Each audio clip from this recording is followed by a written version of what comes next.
I'm back. Yes, guys, for the first time.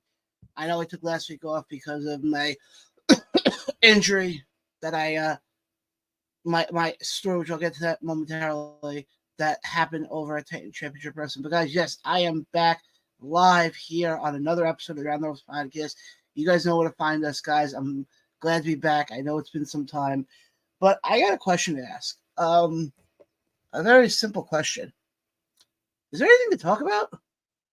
I feel like nothing's happened in the pro wrestling world since last time we've been on. I don't think there's been any pay-per-views. There hasn't been anything really big. So, guys, can I see you guys next week? No, I kid. No, we do have a lot to get to because, guys, it's funny. I was off for a week, and I actually had the video of what happened with that. So I'll get to that in a second here. I was off for a week. Like I said, nothing outlandish. Just off for a week. And you would have thought I was off for 6 fucking years. It was insane how much stuff happened in the world of pro wrestling from the last time I was on till now. And it was insane. And we do have 2 phenomenal guests joining us first at 8:30 from Titan Championship Wrestling ahead of his World Heavyweight title match. Big Jeff Noyze joins the program. He has a huge match coming up next Saturday, actually, as Titan Championship Wrestling presents Guerrilla Warfare live from Bayville, New Jersey. We kind of saw him kind of step up to the challenge after PJ and frickin' Frankie Picard damn near killed each other. So he'll be on at 8:30, and then coming on at 9:30, Rob Parry, who you got a lot of people may not know who Rob is. Well, let me rephrase it. You know him as his other name. Utica's favorite bastard child himself, Bobby Bates, who has been out of action for quite some time. And he is in a very, very interesting situation, to say the least. And hold on, I don't know if we're going to be on Facebook anymore. I think I don't know what the fuck just happened. Hold on, give me.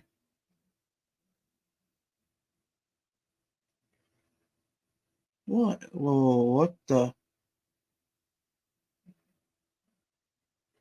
Here we go again.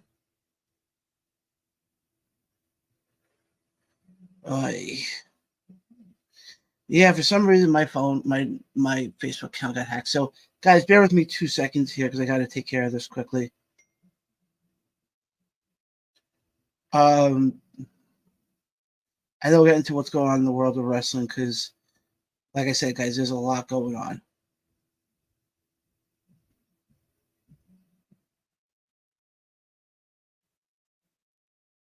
Hold on.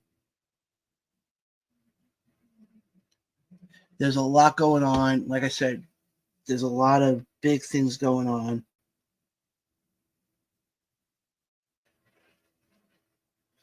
And you know what? Because I think what happened was I think my account got caught as being hacked.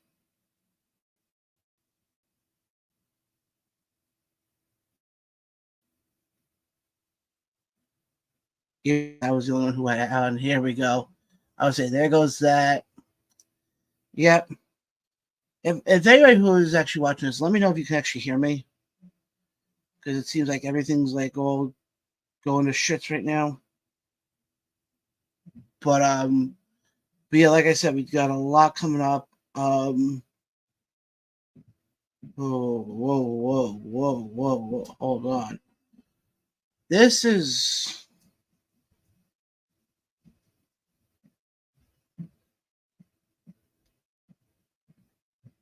oh, you gotta be kidding me. Here we go again. I hate this. Why I hate Facebook.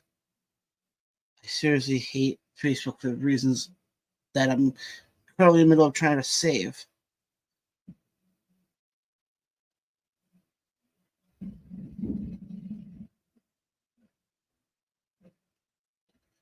But yeah, guys, just give me 2 seconds here.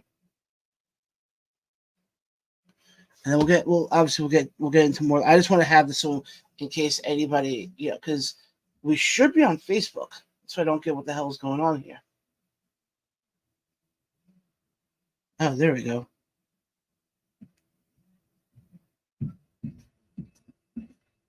All right, so yeah, I don't know if we're actually on Facebook right now, so I'm about to go check.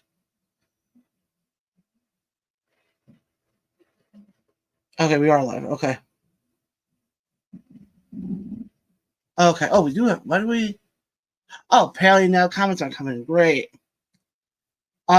David chimes in here. Goes. Hey John, glad you're back, buddy. Saw the video of your attack by Dr. Sleep. Good to see you're back in the saddle. Gangone is due a receipt or two, I guess. Yeah.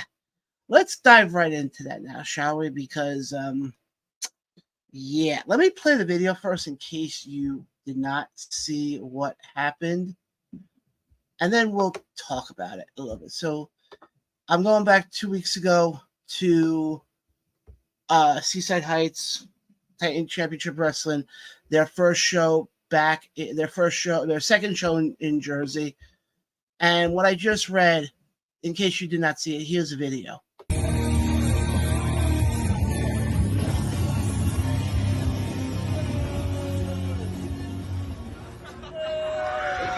First, let me introduce to you the team of Aaron Roxas and Anthony Gangone, Dr. Sleep, and Amity Devil.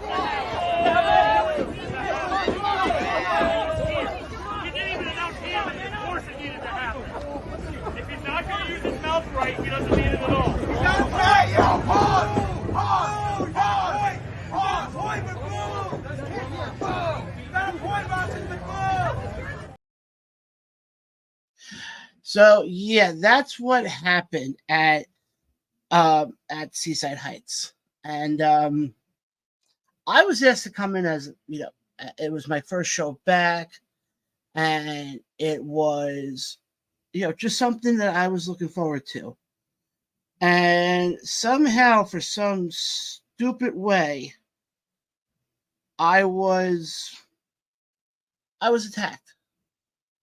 I was attacked by Dr. Sleep, Anthony Gangone, who I don't know if he was jealous of the fact that I had my first show back and he was trying to teach me a lesson. But Gangone, I'm going to tell you right now. I'm seriously going to tell you right now. In case you haven't figured it out yet, with the history of this show, and the history of my podcasting career, I can tell you right now, unfortunately, you're too much of a wuss for me to say it to your face, so I'll say it to you through here. If you thought you were going to knock me down, and you thought you were going to take me out with that little mandible claw, you didn't. You had fans in those fucking seats who were crying because they thought you legit hurt me. And I don't know what I said this to you when you were on with me a couple months ago. And I said it's very odd that all of a sudden you put that mask on and you change. I don't know what the problem is, but now apparently you have a problem with me. And I don't understand. I don't understand. We got a comment coming in from YouTube. What's going on? What's going on?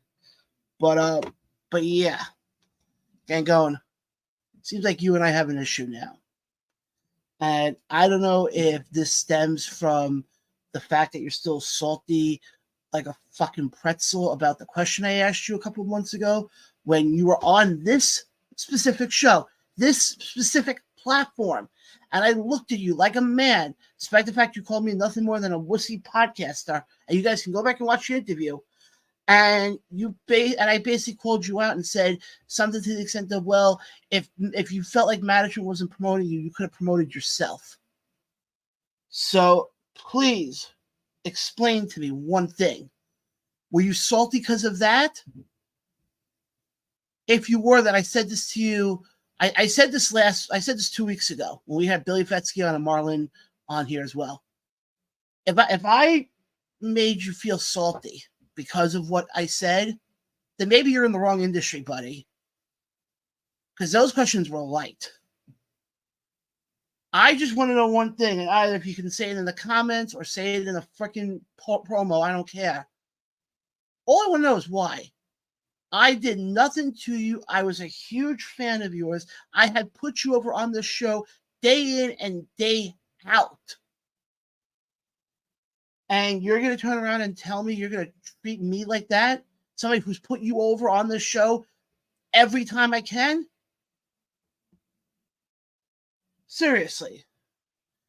We got another comment coming in from David Goen. I'm no wrestler, John, but if I could have one bucket list moment, it would be to have a hardcore match in your honor with Dr. Sleep. I'd probably get my ass kicked, but anything to stand up to a blatant bully. Thank you. Dr. Sleep, that's all you are. You're a bully. I came in there. I was asked to do a favor. I was asked to do ring announcing because, I think I kind of know what I'm doing with that, being that I kind of have been around a shit ton of ring announcers with the likes of Mike Falvo, Shane Fair, Rich Reed, Ryan Peterson, go down the fucking list. I figured, okay, yeah, I can give it a shot. Did I do great? No. I'll be the first one to admit I didn't do great. Because I will say this much, though. Standing in that ring, I now see why a lot of ring announcers don't last. Now, what I mean by that is this. Why? Because when I got in the ring and Nick Downey, who I still think is an up-and-coming ring announcer, literally turned around to me and I drew a blank. But as far as Gangone, I'll say this again. Gangone, you have an open invite anytime you want on this show, at Bree Combination, at Titan, wherever, for you and I to have a sit down and talk this out like men. Unless, of course, you're too much of a pussy and you can't, so, I'll see what it is. But again, the challenge, the invite has been laid out there. Anywhere, anytime. You tell me.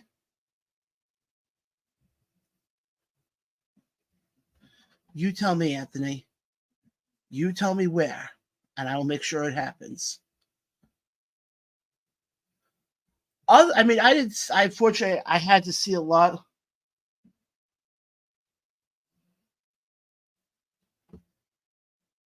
Oh, speaking of he goes, I'd rather stick my fingers in your mouth again. He goes, glad you're doing well. Let's keep it that way this time. Gangone, it's not me you have to worry about. It's the people, it's the fans who want to know why you did what you did. Because and Gangone, I said this to you when you were on with me last time. It's something about that mask. Because when you're not in that mask, you're perfectly fine. You're perfectly okay. It's as soon as that mask goes on, all of a sudden it's like a flip switch. A switch of the, and it's like you become possessed, or like, I don't know what it is.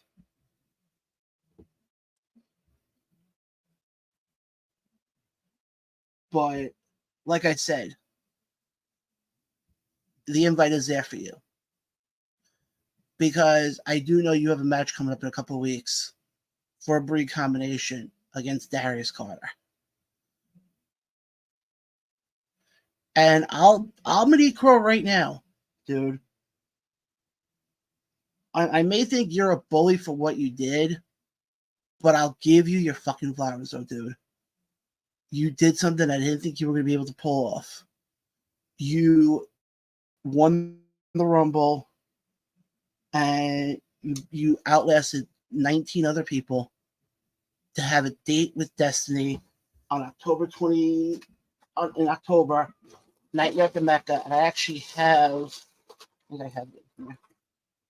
Yes, Nightmare at the Mecca. You versus Darius Carter for the BCW World Heavyweight title, and that will be on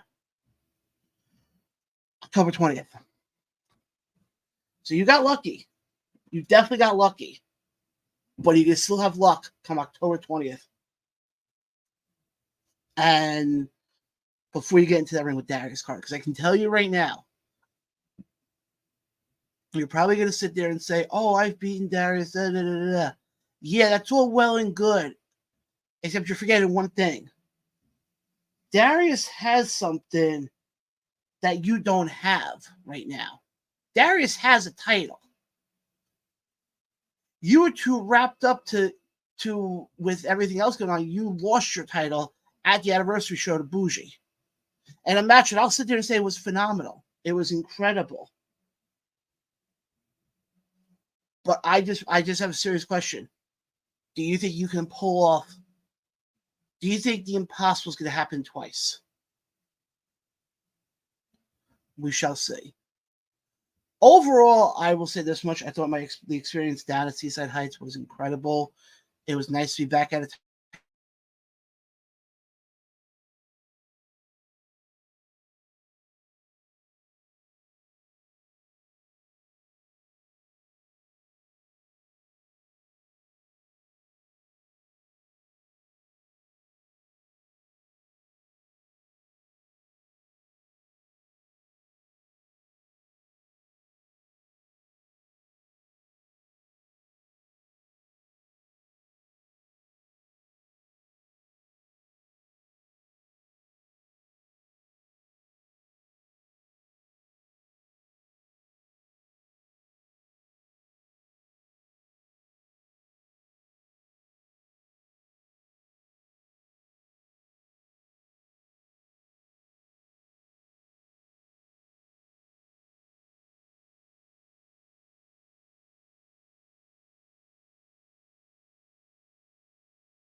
And I am back. Sorry about that. My internet basically fucked me over on that one.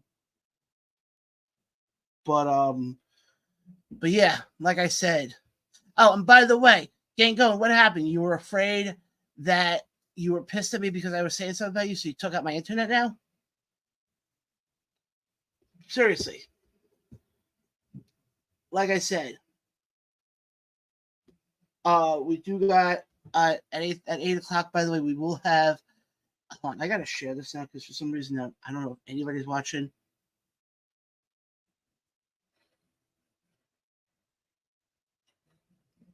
Just give me 1 second. I just gotta share the show out again.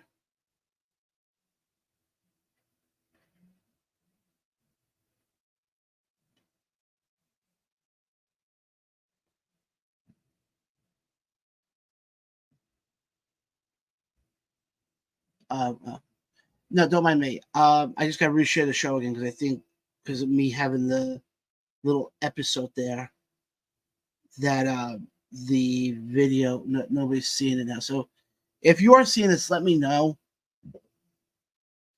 And yeah, this is not I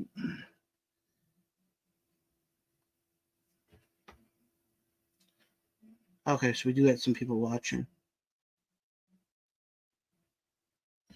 But yeah, like I said, let's get back to what else we have coming up because we have a lot of stuff coming up. At 8:30, Jeff Noyze joins me. Tina, thank you for asking. Amanda is she's getting by, to say the least. She is getting by, to say the least. So I appreciate that. I appreciate that a lot. But what was I gonna say? Oh, just overall though with Titan, it was a lot of fun. It was a lot of fun being, as much as I have my issues with Gangone, I will say one thing though: being in that ring was freaking sweaty as hell. To say the least, it was sweaty in there. But we got, so like I said, we have a lot of, so we had that. Then on the other side of it, the other indies thing that we just did was with We Are One. Did a show at the Monster Factory this past weekend, actually. And I know I'm kind of biased as to what my favorite moment was, but my favorite moment was the one I'm about to show you guys here in a matter of moments. Here we go. Just had all like knowing the guys who have walked through this building is insane. Because I think it's guys like Big Show. I'm trying to think of who else. Yeah, look at that photo right there. Yeah. And to sit here and say that these guys have been in this ring that I'm probably saying right now is insane. But with this whole thing going back to school, I guess what we're trying to say is that, all the kids watching, don't give up on your dreams. I'm a prime example of that. I was bullied a lot, and now through perseverance, we're not giving up. I have a pretty successful podcast right now. Yeah, babe. If you told no, don't look at it as it's a bad thing. Look at it as it's just a small roadblock. That's the best way I can put it, it's a small roadblock living. If I thought 3 years ago when I started this podcast that I'd be standing in the middle of the Monster Factory in the ring with a live mic, I would have said you were nuts. But through basic comedy go, through all of it, I persevered, and now one position they have is the commentator of the So,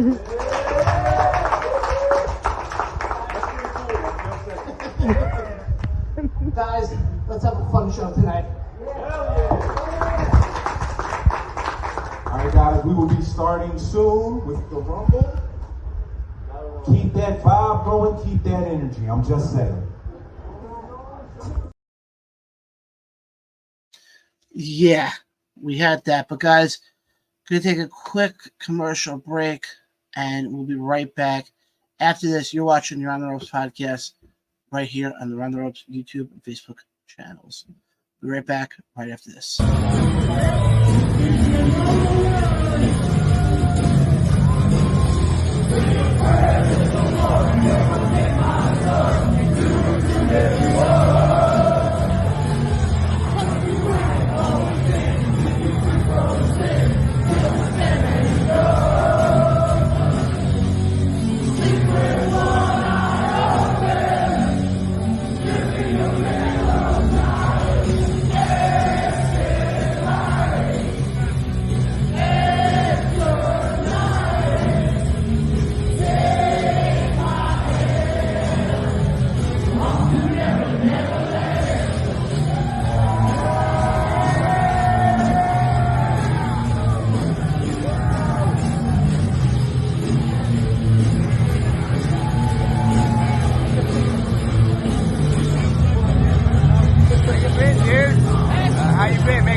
And we are back live here on the Around the Ropes podcast.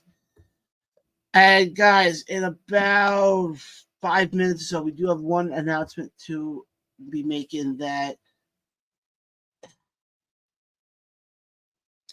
is absolutely insane. And by the way, I'm sorry if nobody is able to see this tonight, but Facebook is really acting up right now. And I don't know if anybody else has this issue. For some reason, I go to share the show on as many groups as I can, but for some reason it locks me on the account saying that there's unusual activity. And I'm just like,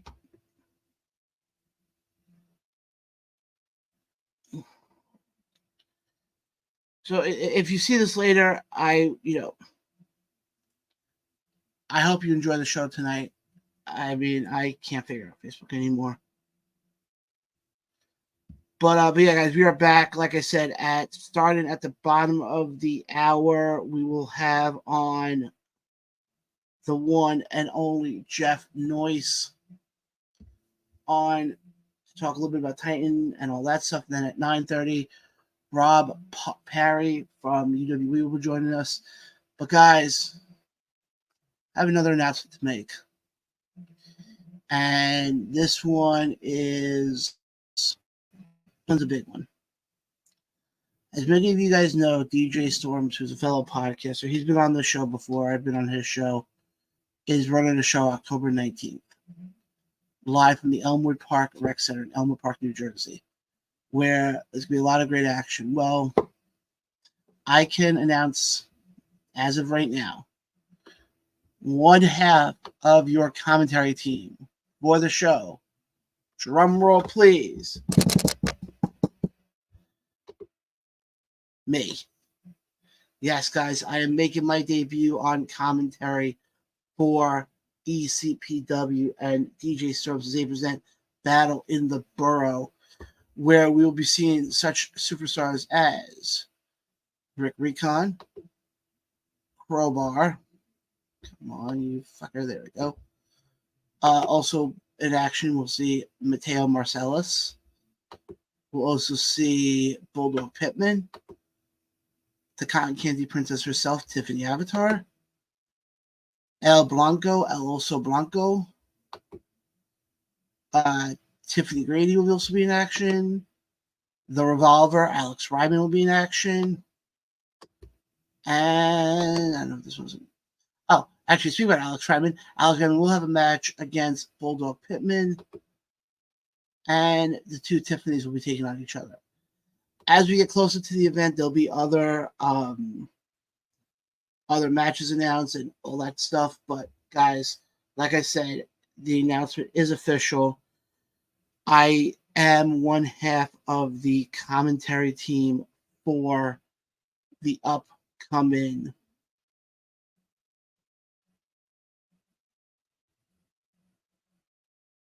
Battle of the BOURUGH show happening October 19th. Let me just let him know that I made the announcement. There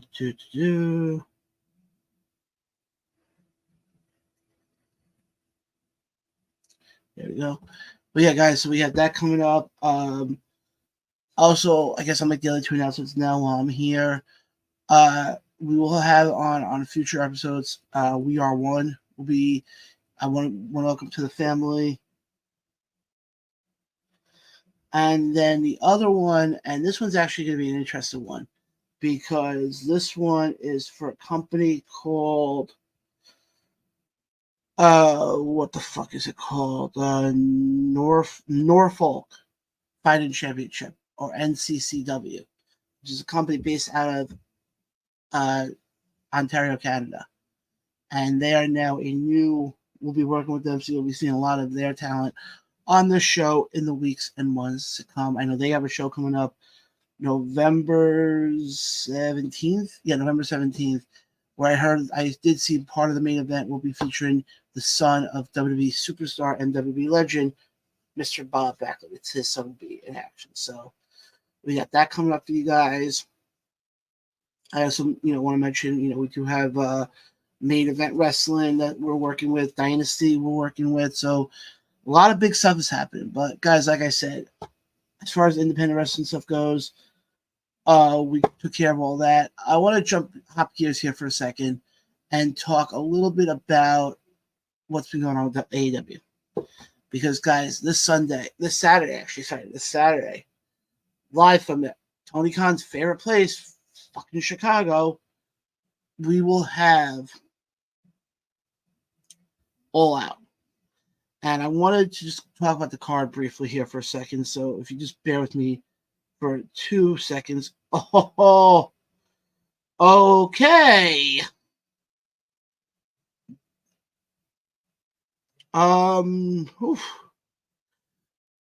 Breaking news from Titan.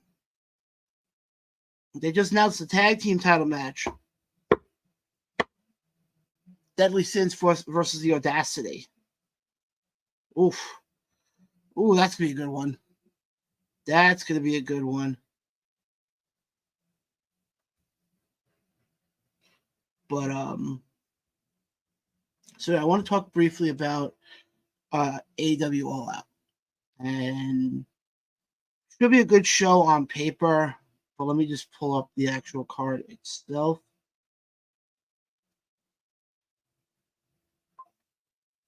Again, guys, if you have any comments, you can definitely leave them below. I'll definitely read them. I do apologize. Normally, I do share the show out quite a bit, and for some reason I can't tonight because I share it once and my account gets locked. So, let's see here. This show has been around since 2019, which was the All Out in Chicago. And I just looked at it, except for 2020 when they did it in Daly's place, every All Out has been in Chicago.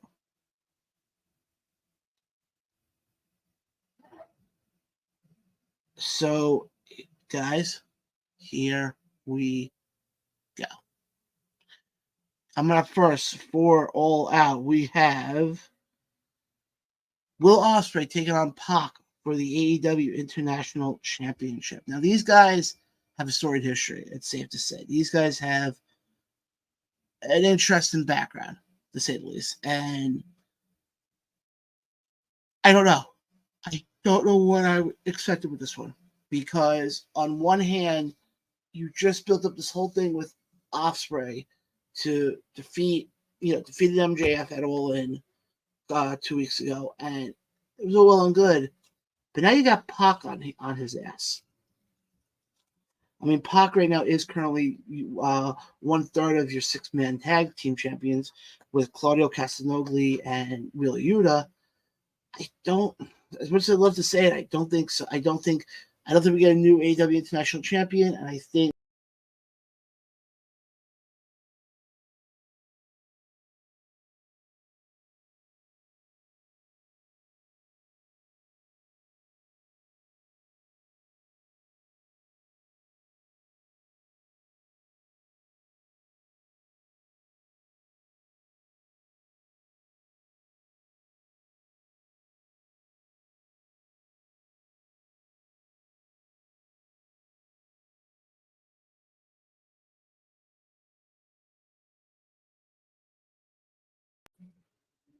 I don't know what the fuck is going on right now.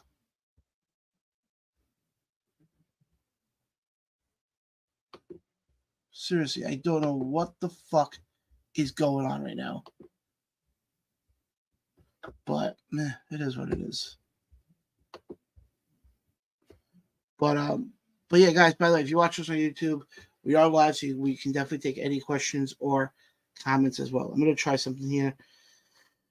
Because apparently I can't share the Facebook streams, I'm gonna try plan B. Give it a shot this way. But then we'll get right back to the wrestling talk here in 1 second. I swear. I seriously want to take care of this. Come on, come on.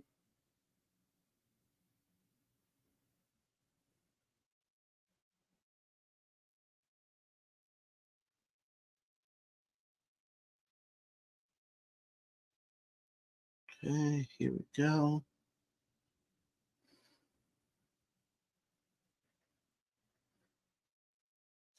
And now we should be cooking here. Because now if I did this right.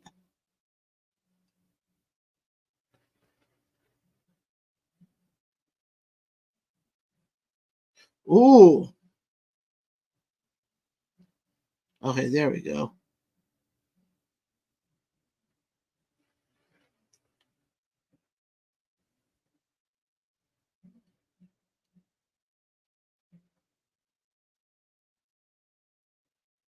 What the?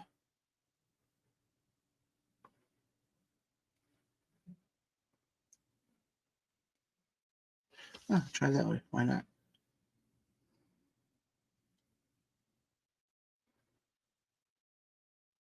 What the fuck's going on here? Seriously, Facebook, what the fuck is your problem tonight?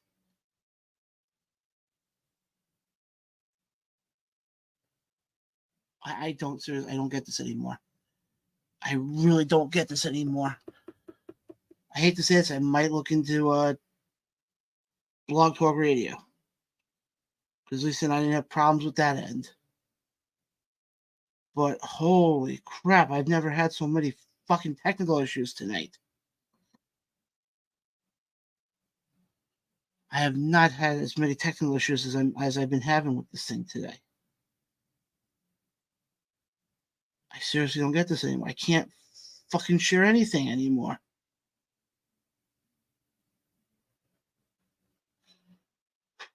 I seriously cannot share anything. I don't know what the fuck happened here.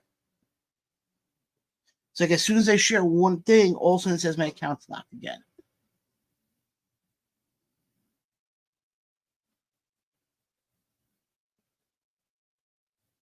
But I seriously don't get it anymore. So whatever happens with the show tonight, it happens. I gotta look into this this week. This is getting out of hand.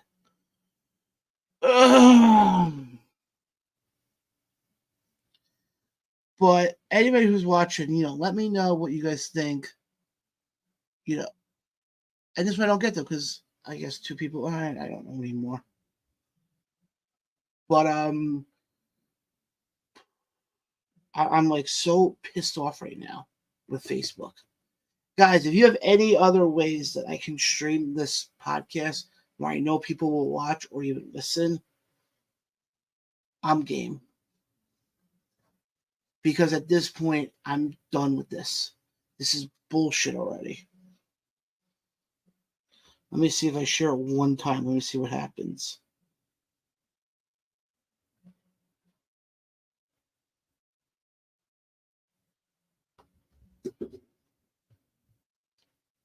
I see. I really want to try to figure this out. Because I'm really getting pissed off now. Because I put my fucking heart and soul into the show.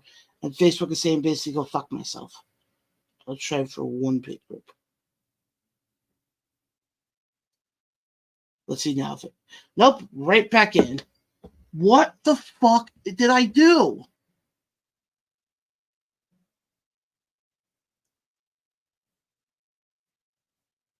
This is ridiculous. There's probably going to be a good chance that Around the Ropes podcast will not be on Facebook anymore. Because this is bullshit. This is fucking bullshit.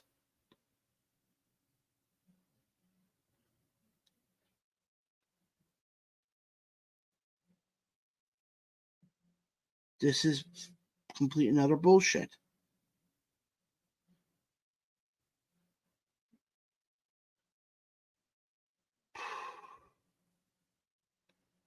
This is really bullshit already. I apologize, guys, for the way I'm acting today, but this is really out of hand with Facebook. Facebook is really... Facebook, the problem is, that's where I get most of my views from, is Facebook.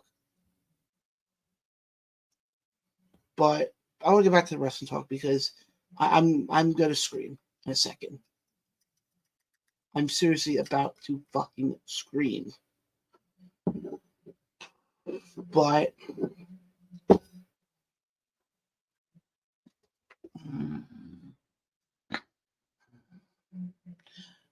anybody who's a tech person, please get a hold of me, because this is, like I said, this is getting out of hand real bad.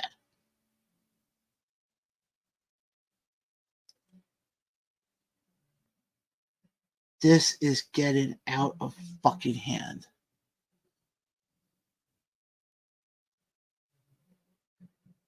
But sorry about that, guys. I really am being apologetic about this, because this is not normally how I conduct myself on this show. But when Facebook does not allow me to share, which means I have no interaction then. I want to see something. It says I'm live. Oh, I'm going to try something here, guys. Hold on 1 second. I'm going to remove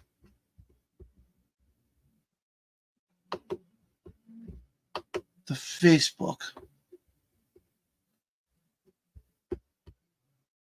Hold on 1 second here, guys. I'm really doing this on the fly.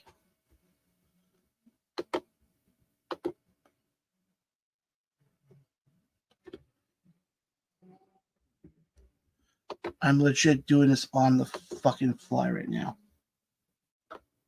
because I want to get this thing fixed.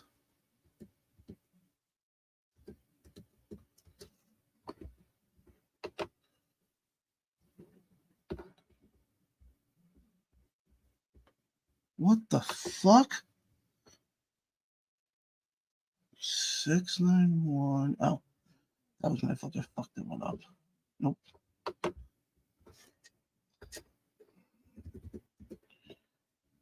I'm sorry, guys. I'm really, like I said, I'm not normally this pissed about this shit, but this is really pissing me off right now.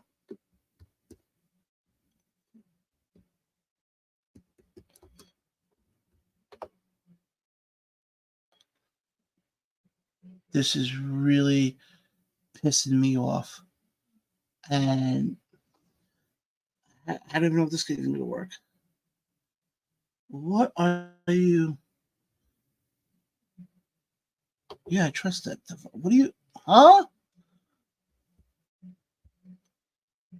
Yes, thank you. Yeah, guys, I'm going to tell you right now. Next week, I'm going to look into all this, so none of this will happen again. I do apologize profusely about all of this. Oh, look at that. There's all the comments. Wow. So that's basically what happened. I can't share it for whatever reason, but okay. I don't know what the yeah. Like I said, I'm still looking into this because I don't get what the fuck happened here. But what was I talking? Oh, I want to get back to All Out before our first guest, Jeff Noyze. I'm probably butchering his name, but let me get back to what's going on with All Out happening. Oh, looks like we got another. Oh, Mr. Billy Fetsky's joining the show. Hey, Billy, what's going on? I don't know if you heard, I kind of laid out the challenge to Mr. Gangone to explain himself for why he attacked me at the Seaside Heights show. So, and by the way, Gangone, the offer is still there. Don't think I'm going to forget about that, because I will be seeing you a couple of times in the next couple of weeks between Guerrilla Warfare with Titan, Battle to BOURUGH with ECPW, Nightmare at the Mecca with Bray. So there's been a lot of opportunities for us to cross paths, and I'm going to tell you right now, I said this to you from the start. You think by putting your little hands in my mouth, hell, Billy, I will not saying I'm going to challenge him to a match, but I will challenge him even to an in-ring segment at an upcoming Titan show as to why he attacked me. I feel like he should explain to everybody why he attacked me when I did nothing to him to provoke him. I did not provoke him one bit at all. Yeah, I might have asked him a question, but again, I'm a journalist. And that's what we do, is we ask the tough questions. So let me get back into All Out. Again, by the way, if you guys have any questions, you can definitely leave them in the comment section below. And again, I said this before, I'll say this again. Gangone, the invite is out there. Either you can message me privately on Facebook, you can message the show's account, whatever. We're going to have a sit down, you and I. We're going to be men about this.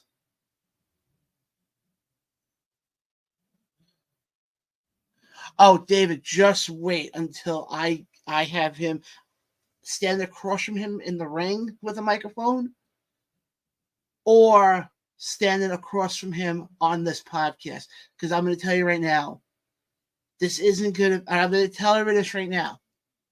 Not saying I'm going to curse when I have Gangone, because I am a professional. But I am forewarning you. That's not going to be an interview that that if you've known me since the start of the show, you know I don't usually do those types of interviews. And yeah, you thought my first interview with Gangone was going to be rough? Oh, you've seen nothing yet. Because I'm going to piggyback off what David just said. David said, your words are your weapons, John. I cannot get into a ring and wrestle Gangone.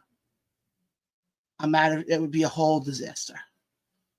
But I've invited him into my ring. And my ring is the 4 words you see on the screen below you. Around the Ropes podcast. And I'm going to leave it with this, and then we'll get back to All Out before Jeff Noyze joins us at the bottom of the hour. Gangone, if you're man enough, or do you need your other 2 compadres to help you there, in Roxas and Amity LeVay, who, again, I apologize to Amity for not announcing her at the show. She is the normal one of the 3 of them. She is the normal one out of the 3 of them. I'm just going to say that much. But Gangone, if we're going to do this on the podcast, no Roxas, nobody. I want it to be the showdown of myself and you, one-on-one. Wherever you want to do it. Because you have to, and again, it's not me, because I really don't care. But it's to the fans of Titan. It's to the people who are... Billy, in this perspective, she is normal compared to Gangone. I'll put it this way. Compared to Gangone and Roxas, she's the normal one out of the 3 of them. But I will say this much. Gangone, let's do this let's do this man to man. You don't bring any of your buddies, I won't bring any of mine. Not that I have any for the shows, but you get my point. On this podcast, in that ring, I don't care. You will be explaining to everybody why you unprovokedly attacked me in the middle of the ring when I did nothing to you. So we'll leave it at that. Again, guys, Jeff Noyze will be joining us. Marlon, it's not that I want more. It's I feel like the Titan faithful need answers. The Titan fans want to know why. And Marlon, I look at it this way. When it comes to me, and anybody can tell you this, it's tough to put me down. And Gangone tried to put me out. And it's going to be a cold fucking day in hell before I roll over for him. So I'll tell you, like I said, it's not me wanting more.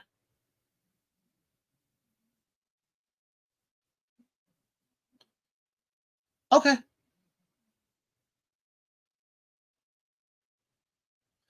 Marlon, if he was successful, I wouldn't be sitting here right now. I took a week off because Titan officials told me to take a week off to let everything rest.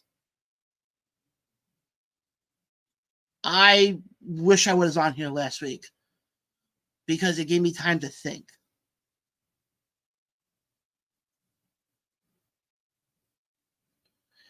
Because, Marlon, again, I was unprovokedly attacked.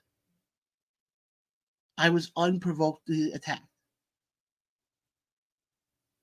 So, again, it's not me wanting more. It's not me wanting to start a fight. It's, I think Gangone needs to answer to the people and explain to them why he did what he did, if he's man enough.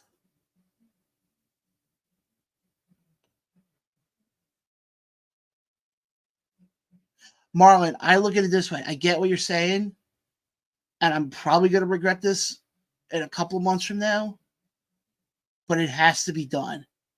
He laid his hands on me. I'm not saying I'm going to lay hands on him. That's not what I'm saying.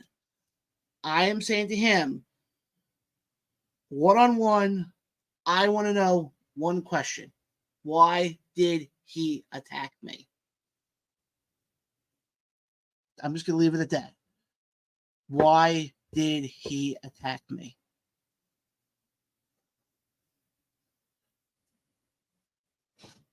I'm just going to leave it at that. But again, guys, we'll be joined in about 8 minutes or so by Jeff Noyze, who is going to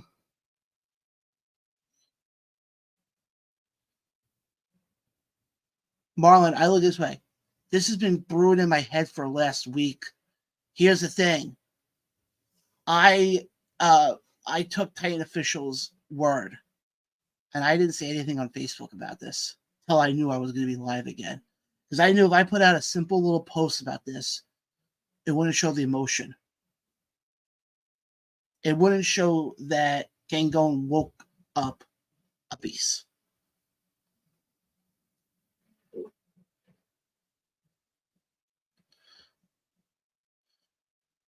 Honey, I'm going to tell you right now. A man has to do what a man has to do. I was humiliated.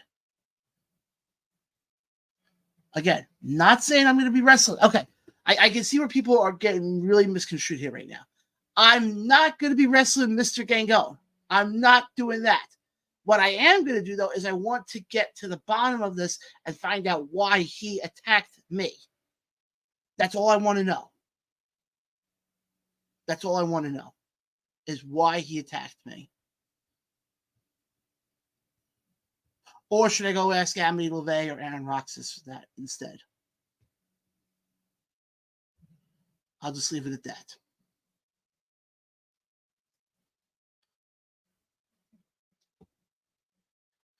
But I want to keep things moving here because, like I said, guys, we do have a lot more stuff to get to. We do have two phenomenal guests joining us in Jeff Noyze and Rob Parry from UWA. But I want to get back to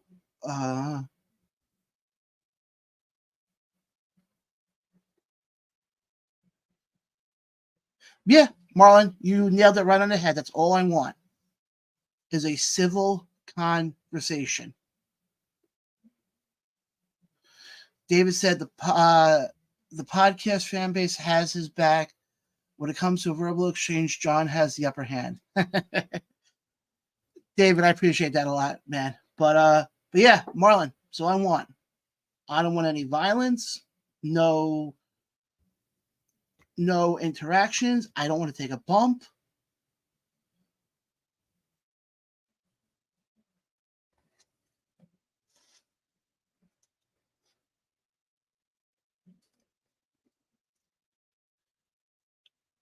I don't want to take a bump.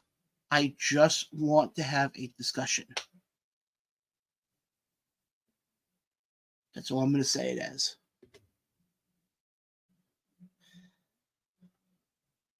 I just want a discussion with him. That's it. Nothing more, nothing less. I just wanted a simple discussion with Mr. Gangone. That's it. Nothing as far as I'm going to attack him. Nothing as far as, he's going to attack me. No. I'm telling this to everybody right now who can hear my words. And Marlon, if you want to clip this for Titan, go right ahead. I'm not calling out Gangone for a match because I know I'm not athletic at all, and people know that who know that. I am putting it out there, though, on this podcast, in a Titan ring. I want one-on-one with Anthony Gangone for one question only.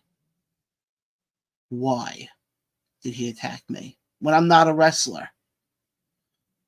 I'm barely in this industry. The only reason I'm in this industry is because of these 4 words down here and this logo right behind my head.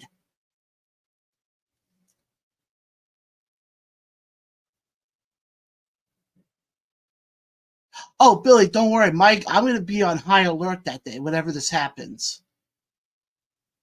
I'm going to be on high alert that day because I know Gangone. And again, I'm not stupid. I know Gangone's tricks. He's going to sit there and say, okay, I'll come by myself, and all of a sudden Roxas will attack me, or somebody will attack me. I'm going to be on my fucking guard that day. And again, wherever it happens, I don't care. The Titan Nation wants answers, and I want answers as well. Because you didn't just wake up, you didn't just attack a meaningless person, okay? You cannot put me down for the life of me. Believe me, people have tried, but people have failed. There have been people who have tried their damnedest to stop me. And I'm unstoppable. When I have a fucking mountain behind me of that show right there, nothing will stop me. Not nobody. And that's tough for people to accept that. Because again, I'm some meaningless podcaster who doesn't do his homework, as Gangone said on this show, which you can go back and watch on the show. Go back to our YouTube channel. It's right there. And I'm going to tell you guys right now, I'm only saying what I'm saying because of what Gangone said to me in that interview. And then what he did to me at Seaside Heights. That's the only reason why I'm saying any of this stuff. We should be joined in a matter of moments by your number 1 contender for the Titan Heavyweight Championship, Jeff Noyze will be joining us in a matter of moments here. And then at 9:30, like I said, the Unica's bastard child, Bobby Bates, will be joining us. Definitely talking about his road to recovery, talking about the night when everything happened, because I was actually there live. And speaking of our first guest, here we go. As long as I just want to make sure he gets positioned. Well, okay. Guys, I'm introducing to you guys a guest who I've seen him a couple times at Titan now, and I know I do not want to piss him off at all, because him I'm afraid of. Not like Anthony Gangone, because I know Jeff could probably twist me like a pretzel and probably eat me too like a pretzel. But guys, next Saturday, our guest will be in a war with PJ Savage for, I think, just the Funhouse title. I'm not sure anymore. But making his debut on the Round Those podcast, the one, the only, Jeff Noyze. Jeff, how you doing tonight? Good, my brother. How you doing today? Doing very well. And yes, by the way, you are a very large man. I do not want to piss you off. Yeah, you're a lot smarter than you look. So there you go. But let's go back to the Seaside Heights show before we get into. How do you feel? Because you were obviously in that battle royal. Yes. For the 30th spot. How do you feel it went? It sucked. Personally, I'm not very happy about how it went. Me and Face, the bane of my existence, has gotten my way, and I was absolutely dominating the Rumble, throwing out people left and right, and Face ended up, getting a little bit over on me. I ended up falling over the top. And then out of nowhere, me and Face are still fighting, and Michael Fane wants to get involved, and he ends up pushing us both over, and he takes the win. Um, good for you, Mike Fane. I used to not have problems with you. I used to consider you a brother of mine, but now I consider you an enemy of mine, because anybody that steps in my way is my enemy. So Fane, watch your back, bro. Watch your back. Yes, but then we found out afterwards that you actually have a championship match at Yes. Guerrilla Warfare. So that's the bright light at the end of the tunnel is I do get my spot, which I earned and deserved for a very, very long time, because I have been on an absolute tear for the 10 months that I've been with Titan now. I think about that. I was there since Mount Olympus last year. That's when I made my return full-time working with Titan, because I was in Mount Olympus back in 2021 as well.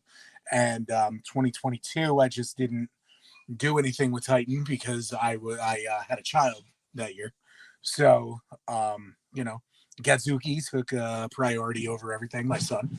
But yeah, I am absolutely excited about the opportunity that I very much deserve. Finally getting the one-on-one shot, because back at the fair, the Ocean County Fair that we did in June, that was July. I was in the main event there. It was a 3-way, which I was not pinned. I was out of the ring. That scumbag Frankie Picard decided to hit me with a chair, and because of that, PJ gets away with another one, because that's just how it's gone with PJ. He just gets away with another one, but this time it's my kind of match. Falls count anywhere. For those that don't know me, I am Big Jeff Noyze, the American Kaiju. I've been doing this for damn near 15 years now. Monster Factory grad. I was on the road with Balls Mahoney. He was my mentor. We got into some serious shit many, many, many times. I've wrestled with Balls probably about 30, 40 different times. So this is nothing new for me. This is something that's going to be new for PJ. And this is something that's going to be very brutal for PJ. Well, you mentioned the Monster Factory, and obviously, as you saw on Facebook, I just actually happened to visit the Monster Factory for the first time. Yes. First of all, it was just walking through those doors and walking into, because I did a little thing in the ring. Mm-hmm. I had chills going down my spine. It's a great vibe. It's a great vibe there. Danny really runs an amazing ship. When I first started there at the Monster Factory, that was when they were hooked up with New Moon Rising. New Moon and Monster Factory, and then they had kind of like an ugly split. But everybody at the factory was great. It was still Larry Sharp was still there, R.I.P. But that class that I was down there with, it was me, Damian Priest, Steve Cutler or Steve Macklin, former TNA champ. Then QT Marshall was with us. Joey Janela did a bunch of stuff. Kyle the Beast did a bunch of stuff with us too. But, the main class was with those guys. And I actually won a scholarship to train there. Because basically what happened was they had like an open tryout. They took one person who was the best person out of the bunch, and that person was me. So I ended up getting a scholarship, and I was there for a couple of years and everything. But I was taking a lot of my indie bookings, so I was traveling a lot, So, but Danny, let me tell you, if you guys are, not to do like a commercial or anything, but if you want to actually learn how to wrestle and be a wrestler, Monster Factory is the only way to go. If you live in New Jersey, Monster Factory for sure is the only way to go. They do nothing but bring in top tier talent. We had training sessions with freaking Stevie Richards and Sabu. I brought Balls in a couple times. Gerald Briscoe, we did seminars with Gerald Briscoe, everything like that, man.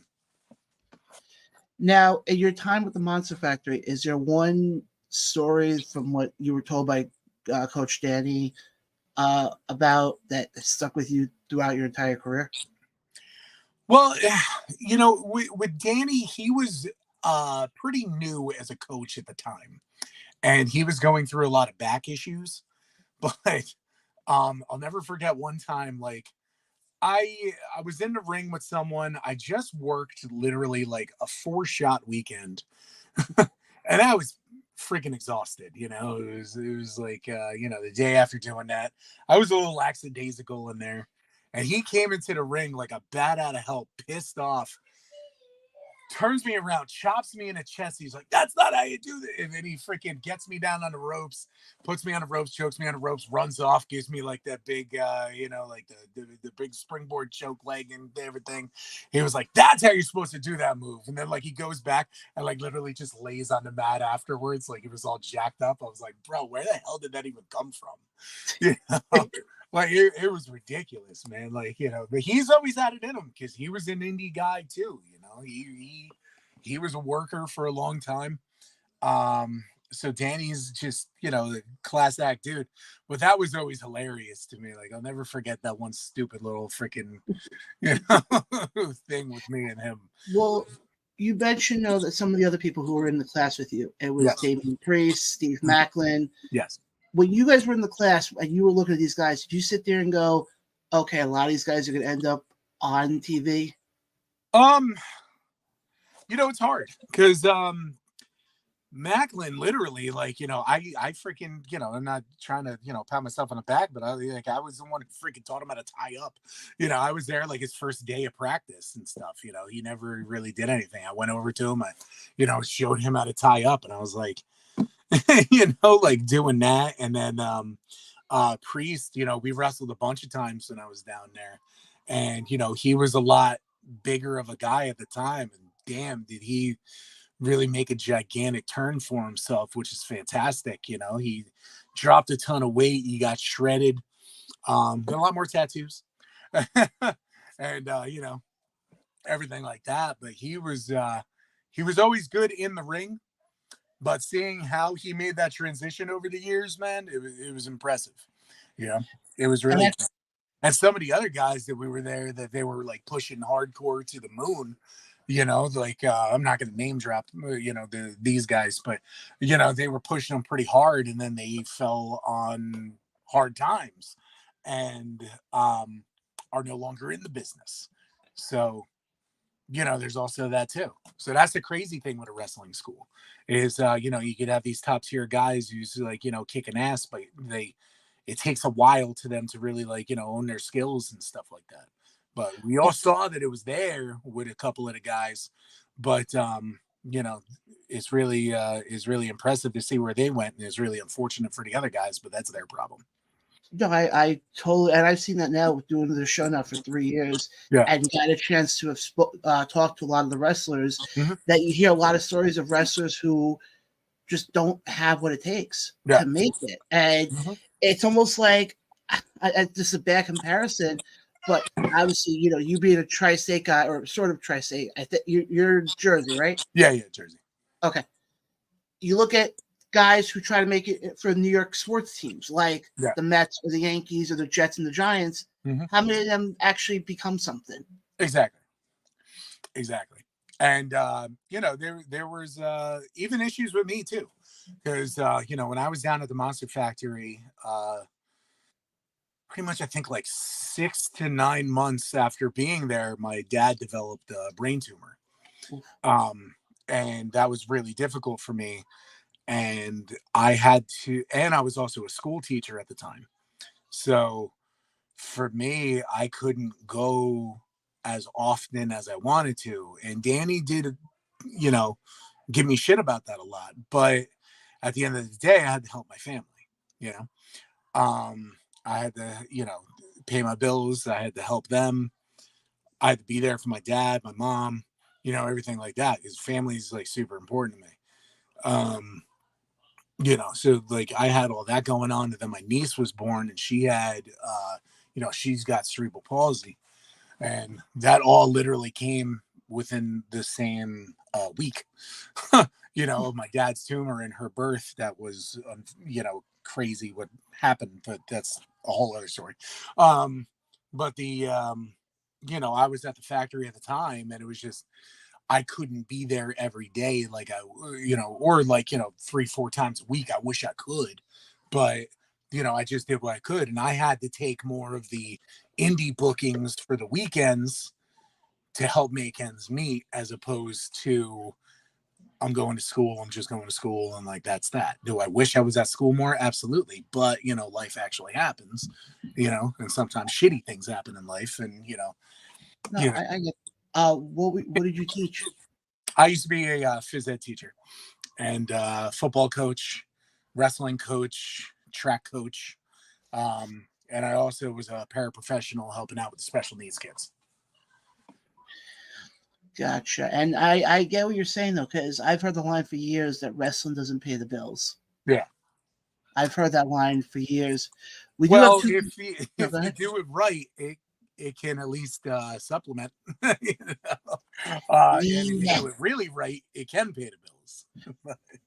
Yeah, no, I get that. We do got 2 comments coming in here. Fan of the show who lives actually in the UK. He wants to know, what is your signature move? Right now I'm doing the mainliner, big old school lariat. I am a huge fan of Stan Hansen. I always throw up the horns before I throw the lariat, and I absolutely decapitate people with it. I named it the mainliner because I am close friends with Lars Fredriksson of the band Rancid, and I actually have permission to use his song Mainlining Murder from his band Lars Fredriksson and the Bastards. So I call that move the mainliner. I also do the Death Valley Driver, and I got a couple other nice moves in my repertoire that PJ's gonna know a thing or 12 about next weekend. But yeah, those are the big ones. If I hit you with either one of those, you're done. You mentioned before, that you had a lot of interactions with Balls Mahoney. Obviously, yes. For people who don't know, Balls Mahoney, ECW legend, yeah, from New Jersey. Do you have any funny stories with Balls Mahoney that you can say on air? Brother, I could do this for hours if we were just going to talk about Balls Mahoney. But I'll give you just a couple quick ones. So the first time that Balls ever met my wife, we were actually going down to the factory to do a training session because we were hooked up with Extreme Rising, and the following week we had a match over there with them. And, we wanted to try a couple things out before a match. So we drive, he comes over to my house, walks in, and my wife is like, what the hell am I going to cook this guy for dinner? He hasn't teeth. She makes a clam chowder for him, which was banging, and he loved it. But he walks in the door, meets her, gives her a big hug. And he was like, oh, it smells good in here, but you got to try this chicken. And out of his front pocket, he undoes a Ziploc bag full of barbecue chicken that he just made, grabs a piece and just puts it right in my wife's mouth. And mind you, she's never met this guy before. She's like, so that was pretty fantastic. But another time, we were driving to Lancaster. We had a match in Lancaster, and we were the main event on that. It was me and I'm not proud to say this, but I teamed up with Rockin' Rebel, and it was going against Balls and I can't remember his name now, but he did a lot of work with Ring of Honor. I can't remember his name now. He was on WWE television. It was a security guard one time, but I can't remember his name right now. But we're wrestling a match and everything. There was over 1,000 people there. It was a wild crowd. And Lebanon Levi from the Amish Mafia, the TV show, was managing Balls that night. And he ends up, he tells me, he was like, look, dude, I'm a Rocky with the chair. There's a lot of people out there. I'm a Rocky with it. Make sure you protect yourself. I'm like, yeah, I got you, bro. I didn't have him. I went out there. I wanted to make it look good as humanly possible. I just ate that shit. but I ended up with a gnarly concussion because he laid it in there. And, I wake up and the match is over. I'm staring. I'm like, huh? We go to the back. He's reaming me out. What the fuck? What are you doing? And then we get in the car. I drove. Mind you, it was 3.5 hours. I drove, and he made me drive home with a concussion while screaming and yelling at me over why I shouldn't be doing stuff like that. Tell me to wise it up. And again, I was a teacher who was like, I'm not gonna have to explain to your principal why your face is all beat up and bleeding and all that stuff. I'm like, we're good, bro. Don't worry about it. I'm a gym teacher. Yeah, I've heard from other people just how down to earth Balls Mahoney was. Nicest guy I ever met in pro wrestling, but don't piss him off. He was that kind of guy, an absolute teddy bear sweetheart. He'll do anything for his family. I still stay up with Gail and Christopher. Christopher's going off to college, which is amazing. Congrats to him. But he was just such a nice, genuine dude, and the people that he really liked, he would go he would do anything for us. He got me booked on some tremendous shows. I had the honor of wrestling in ECW arena. Growing up, ECW was my favorite company watching, everything like that. So I was like, that was my childhood dream, to work there. And I did it at such a early stage of my career, which was epic, because Blue Meanie was also one of my trainers, and Pitbull Gary Wolf over at the Monster Factory. They were the trainers there too. So, having that opportunity was just super killer. But man, we wrestled, like I said, 30, 40 times together, me and John. And we killed it every night. I still got people coming up to me like, oh, I remember when you guys had that match and freaking blah blah blah in this town and that town. And we've been Jersey, Pennsylvania, New York, Ohio, Indiana, we've gone everywhere together. So yeah, he was just such a sweet dude. And I remember when he passed, man, it was the worst freaking day. It was literally my brother died, That was horrible. But I thank him and appreciate him for so much that he did do for me in the business. So I want to take that and keep that with me for as long as I'm doing this thing. And I'm really gonna have that in the back of my mind, because he didn't have too many world heavyweight opportunities. And I'm having one now, and I'm gonna be thinking about him the whole damn time in that match. I totally get that. You brought up that you worked in the ECW building. I do lead commentary for Battleground. So I've stepped foot in that building. Now let me ask you this though: which building that you walk into the first time did you have more chills going down your spine? The Monster Factory or the ECW building? For me, it was the ECW building, because the Monster Factory wasn't the Monster Factory yet. From when I was there, they didn't have that facility. We were at a different gym in Mantua. It was down in Mantua at first, and that's when they were combined with the New Moon Rising. And then after the split, that's when we got the room for Paulsboro. And so I'm not saying I helped build it, but I guess I can kind of say that, because I was the first group of people that was in that building. We were a part of that first class, so it's epic. I haven't been back too many times since. I do want to go back there. It's been a minute, but I'll probably have a lot different emotional feels now going back. But man, it ain't nothing like that freaking ECW arena, bro. It ain't nothing like it. I can tell you right now, as a fan, because I always tell people this, I'm not that. Yes, I'm in the industry because of the podcast, but I'm not there's been times where I've been to shows and it's come to me walking backstage with the promoter or something, and I'll stop right where the curtain is. Yeah. And I'm I haven't earned the right to be over there yet. I'm that's for the wrestlers. That's not for me. Yeah. And the promoter will look at me, or one of the wrestlers will look at me and give me that look of, Yeah. I'm like, okay.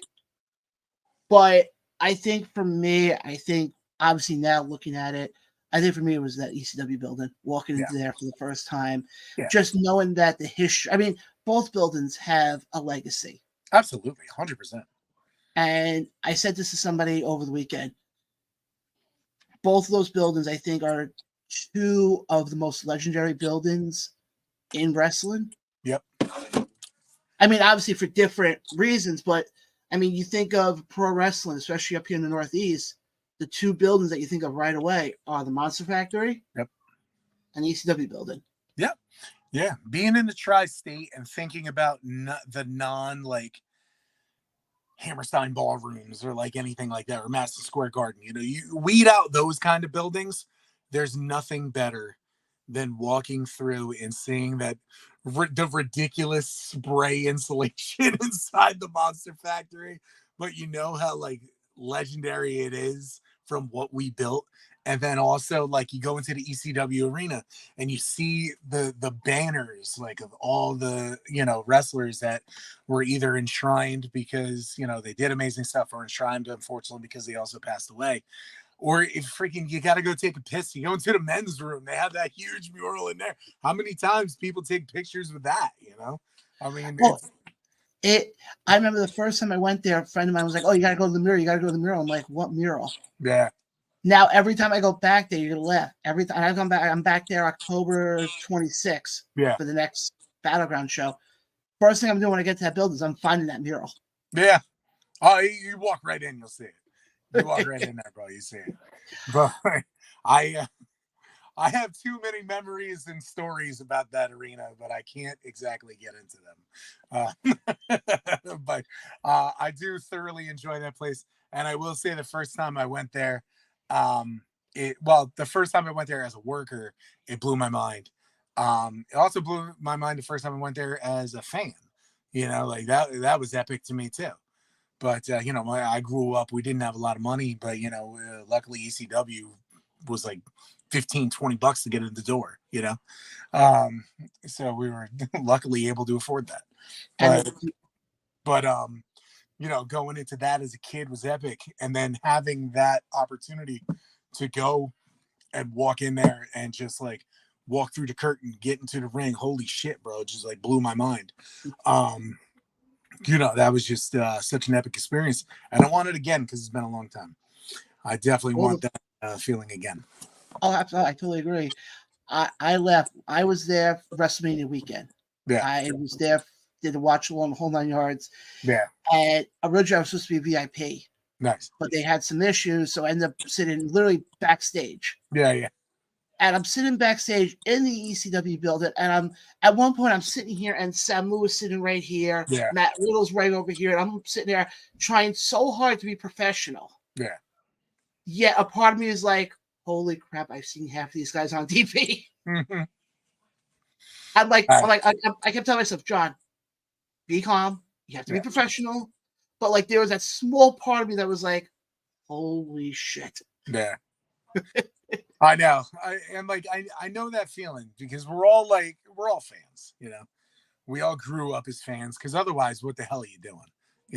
You get into the business because you're a fan. Plain and simple. But like I remember my first singles match I ever had. I was wrestling in Asbury Park, which is like, basically my home away from home. I lived there kind of through most of my life. I love Asbury. But the first show that I was on, Tommy Dreamer was there. And no, I'm sorry. Tommy was there the night before. But I had like a long conversation with Tommy. Great guy. I love Tommy to death. I've known him for like so many years. Me and Tommy, we're tight. He's a great dude. But I'm there, and Tony Atlas is there. And he was like the first, like, I'm sitting there and I'm talking with him, and he's in the locker room, and just being that big freaking deep laugh that he's got. You just hear that echoing in the back. But like I walk up to, and I just see my man sitting there with a binder, just looking through it at pictures of women stepping on his face. I'm like, the hell am I getting myself into, bro? I don't know what this is. You know, literally like my first singles match. And I'm seeing Tony Atlas doing all that, man. It was hilarious, but he was just such a funny guy. And, you know, he made everybody welcome and stuff like that, you know, so that was cool. But I've had a lot of stories with people of like, you know, being in the back, all these names and stuff, because I wrestled a lot of them. I was the main event of like, I mean, if you're talking like between 7 to 11 years ago, or really 6 to 11 years ago, every main event in this area, or for the most part, was me against so-and-so, you know, like I've wrestled Rikishi, I wrestled Kevin Nash, Tom Brandy Patriot, Doink the Clown. That was his last match before he passed away, Matt. You know, Balls, we freaking did every match. Just Sandman, I can't even tell you how many times I wrestle a hack, you know, like all this stuff. So I mean, it's funny going in the first time, I'm like, oh my God, what am I getting myself into? Of like, you know, seeing Tony Atlas, and then I'm like, now I'm in the main event with like 1,000 people against Kevin Nash. You know, I get that. Trust me. I have a couple more questions I want to get to, and we have some more comments coming up. But let me go to the comment section first. Yeah. Obviously, this guy you know very well, Billy Fetsky. Oh, So, Jeff Noyze is the mountain here at Titan Championship Wrestling. That's the damn truth, brother. Let me tell you, I am the mountaintop. Let me tell you, you know, everybody wants to climb the mountain. Everybody wants to get up. Everybody wants an opportunity. People stepped up. Guys like E-Money Millie, couple times. E-Money came up to me. Couldn't climb the mountain. Well, Wrecking Ball Legursky, he had a lot of shit to talk. You know what? Couldn't climb the mountain. Couldn't climb it. I am the mountaintop of Titan Championship Wrestling, New Jersey wrestling in general, but Titan is my home. So things are changing. PJ, you know, he's been a great champion, damn near a year.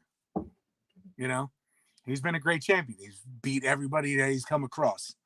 What he never stepped in a ring with a guy like me. I got my experience. I got my brutality. I got my size, my intelligence, everything, bro. You know, he's got a lot to climb. I've done what I had to do, but now I want the title. I said this to him at Seaside. I don't need the title like he does. He needs it to be relevant. I want it to prove that he is not the mountaintop. Big Jeff Noyze, the American Kaiju, is. I totally agree on that. You know, obviously everybody knows your name, your moniker is the American Kaiju. How did that come to fruition? I love Godzilla. I'm a big fan of like Ultraman and stuff like that. I got, you know, everybody knows my toy gimmick back there, but you know, I got a lot of my kaiju stuff back there. You know, I love Ultraman, all that kind of stuff. I just figured it was it fits. You know, it fits the bill. I'm the biggest dude in the company. I'm the biggest dude around. You know, I'm 6'4" and 300. I'm down 350 pounds. So, because for a while I was 420 at my tops. You know, lost like 70 pounds. You know, getting shredded up, getting cut up. You know, you thank DDP for that. You know, those power cuffs do wonders, and the DDP yoga does wonders. But you know, I'm hitting the gym and everything like that. I'm in the best shape that I've been in an incredibly long time. So not only is PJ going against a very experienced vet, he's going against a vet that is now in the best shape that I've been in.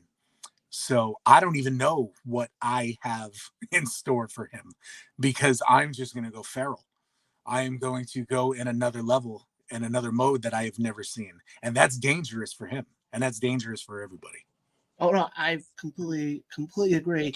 Like I said before, you're a man who even I sat there and I may or may not have had my issues with another fellow Titan Championship wrestler, but we won't get into that right now. Yeah, I've seen it. But actually, I want to just ask your opinion, because you were there. I don't know if you had a chance to see it in the ring when it happened. Mm-hmm. What did you think of it? I saw it. What did you think of it? You know, I'm not the right person to ask that because I am a person that acts before thinking sometimes. So that is probably what happened. He acted before he thought, but that's what happens when you deal with monsters and you're dealing with people that, we're aggressive. Don't screw with us. We're nasty people. And here you go. Yeah, I mean, It's in our blood, brother. It's in our blood. Oh, believe me, I get it. But I mean, the one thing I did get to sit there and say is I was actually in a ring. Yeah. A lot of people who are podcasters don't really get that opportunity. And from what I kept hearing, a lot of people that I saw pictures actually afterwards, there were some kids crying in the front. Yeah. After what happened. But 2 more questions I got for you. The pairing with you and SP Anderson. Yes. How did that come to fruition? SP's my brother. SP has been around since day one. He, I've known him for years before wrestling, and then we got into wrestling. He was a referee, for a long time. He reffed a lot of my matches, and we just always clicked. We got along. It's actually really funny. I saw that he was going to be a participant in Mount Olympus last year. And I was sitting there. I was holding my son, and I was like, I just sent a little message. I was like, hey, man, if you ever need any backup, I know a guy. And he was like, all right. Gives me a call real quick. Next thing I know, Billy's talking to me, and we're in the match. And, the rest is history. Here we are, dominating Titan for, 10 months or however long it's been, being the mountaintop of Titan.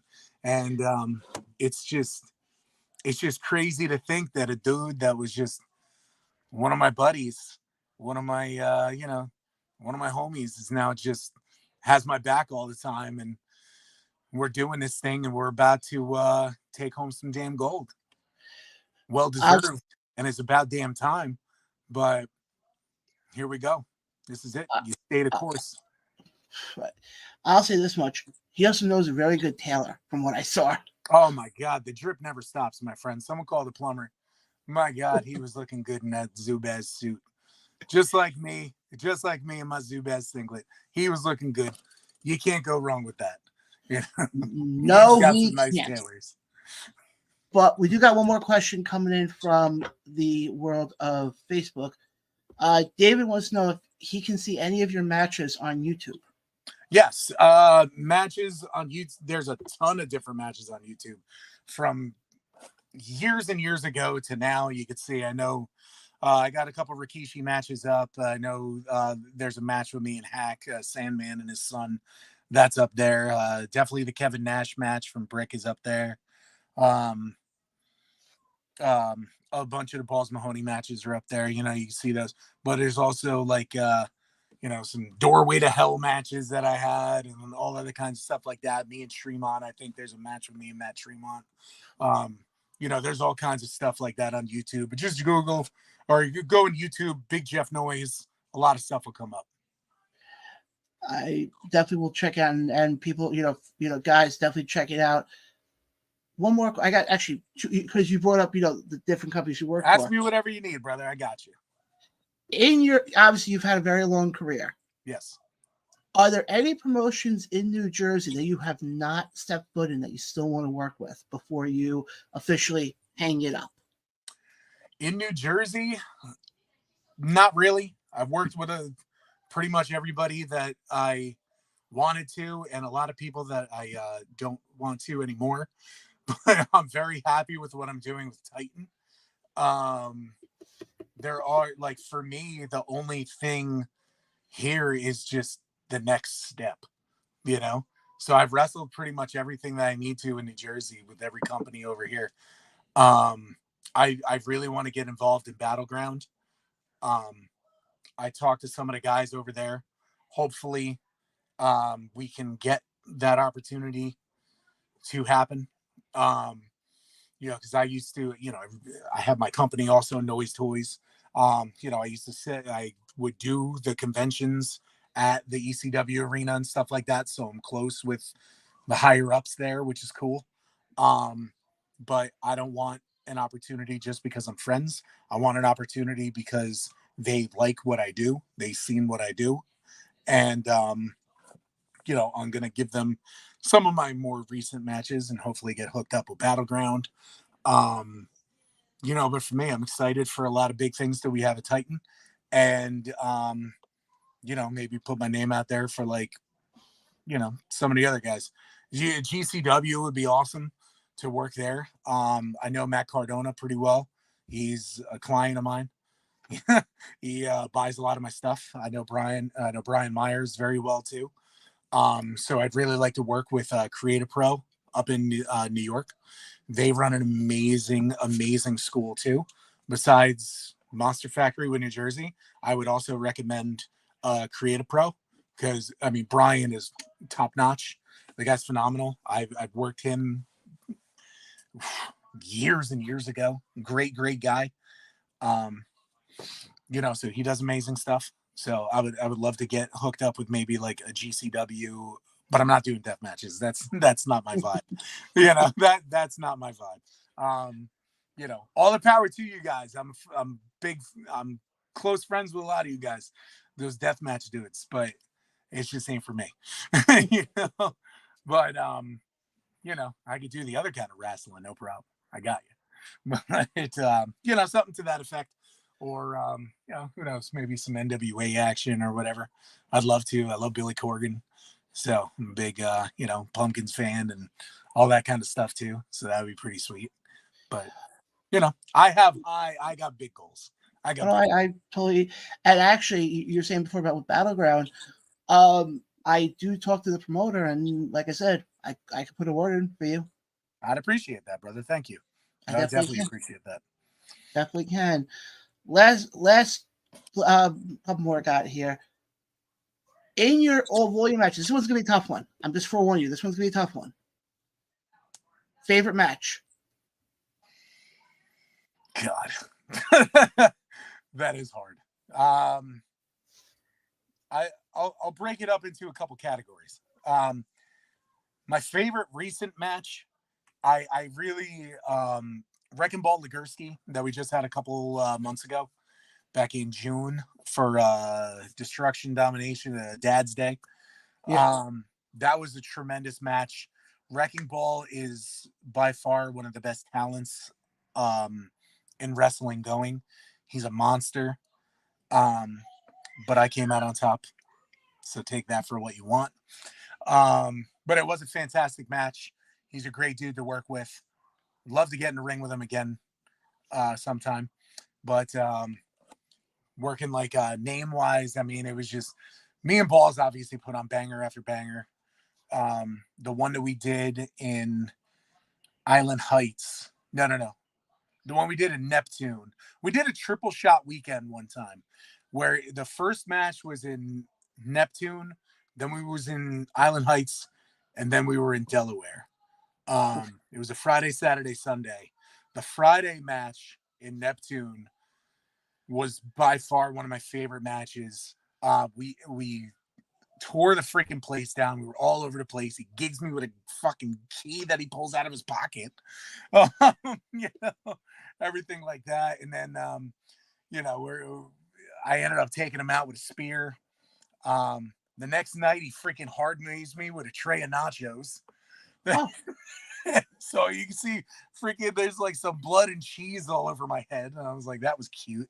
And then the third match, we had like an actual full-blown just like wrestling match. No chairs, no gimmicks, no nothing. That match was a lot of fun. Too. The one with me and it was me and my former partner Vinny Cenzo. We were called Riot. Revolution is our trade. We both got hooked up at the Monster Factory. We wrestled against Vinny's brother Nico and Kevin Nash. That match in Brick was awesome because man, there were so many people there. It was wild, and on top of it, like, you know, I bring a crowd everywhere I go. You know, my Noyze brigade, my people out there. You know, shout out Rob Kelly. You know, I love you, brother. You know, a lot of other people, Jesse Paxton, Jeff Luke. I love you guys, but you know, that's just naming a few. But you know, I got a crew. They're standing there. My boy Matt Jensen, he's standing there chanting Super Shredder at Kevin Nash and everything. And he's standing there. He like turns around and looks at him and goes, really? Like, so, like, I'll never forget that freaking moment in a match. Also wrestling Matt Bourne, Doink. My buddy goes there and he's a balloonist and he made balloon animals for Doink the Clown. And he was like, you know, as long as I've been wrestling, I've never had somebody make me a balloon animal. So thank you for that. And it's just stupid little memory like that. But also, we're talking about Vincenzo. One of my absolute favorite matches that I had was against him. You know, because we were a team for, I think, 4 years, something like that. We won gold everywhere we went. And then things went south and we went against each other. And we had a doorway to hell match where I mean, I'm telling you, we probably used like 10 different freaking doors, putting each other through everything, you know, but that was an absolute banger of a match. That was a killer one. You can find that one on YouTube. I'm pretty sure that one's on there. So, but that was definitely one of my favorite matches as well. And at the Monster Factory, it was me and Shenzo against Damian Priest, Punishment Martinez at the time, and his partner Broly. We put on a really damn good tag team match. That was a nice showcase tag team match right there as well. So there's a couple good ones for everybody to go check out if you can. That factory one, shit. I mean, Danny, if you're watching this, Danny, send me my old videos. I can't find them anywhere. No, definitely want to check them out. Jeff, I definitely I can have you on for hours. Yeah, I can do this. I can do this all day. But I will say this much though. I am so looking forward to Guerrilla Warfare. Yes. It's going to be a lot of fun. And I have this strange feeling in the back of my mind, knowing what type of match, not knowing exactly, but just have a feeling knowing the type of match that you and PJ are about to have. To anybody who got front row seats to that, bring an umbrella. Yes. Or bring a raincoat. Don't sit up front. That's the best piece of advice that I could give. If you're going to be in the crowd, don't bring your kids. Or if you're going to bring them, keep them in the back, because this is going to be brutal. It's going to be intense. I am ready for this. I don't know if PJ's ready for this. All right. Like I said, he's a great champion, but he's never faced somebody like me before. And I am the most dangerous that I have ever been. And I have absolutely destroyed people in the ring for 15 damn years. So he's coming, like, he's not ready for this. He's not ready for this. He may think that he's ready for this because he's seen what I have done in the past. That's nothing. I get better and better and better and stronger every single time I go out there.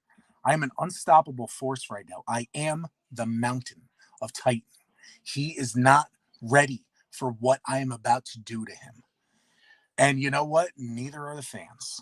And neither are people in the back. Because after this, after I win the Funhouse Heavyweight Championship belt, which I'm already the tag team champion there, mind you. Shout out Atomic Dog. Love you, brother. We're to take it home, brothers. I'll be heavyweight champ. I'll be tag champ there. But Mac also said, ridiculous that I have to do this, but whatever, it's Mac's choice. I will get a heavyweight title shot for Titan as well after I take home the Funhouse Gold. So I have to do it in 2 parts, but that doesn't bother me because I beat PJ's ass once. I can do it again, and I will do it again. If I learned anything from what happened with me with Gangone, I don't question anything with pro wrestlers.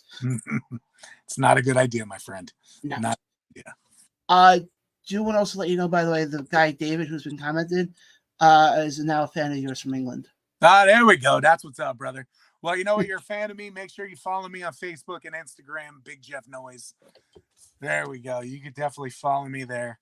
I got Facebook, Instagram for Big Jeff Noyze, Noyze. You can also check out my company as well. Besides that, Noyze Toys, Noyze Toyz. You can find me on Facebook, Instagram, eBay, YouTube, TikTok, Shortbox, whatnot. Also, most important, ProWrestlingTees.com. I got a lot of awesome shirts up there for the American Kaiju, also from my business, Noyze Toys.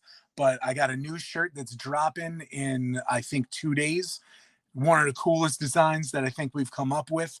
So get stoked for that. You know, I have it in. I'll have it approved probably in like 2 days. But yeah, definitely check out that ProWrestlingTees.com store. Big Jeff Noyze. We have a lot of cool stuff there as well. Yeah. Before we let you run though, because apparently Blocks is now commented. Blocks. What's Blocks got to say? How's your balls feeling, Blocks? Huh? How's the old twig and berries? Yeah, he goes, they're still a bit swollen. Yeah. There you go. Yeah. Well, that was for Frankie, that little bitch running away, not even showing up for the freaking Rumble. That was supposed to be for him, but he didn't show up. So I had to take it on a Blocks, who I actually like. So there's something to say, too. I actually like that guy, and I kicked him in his freaking balls. So what's that going to say? I don't like PJ.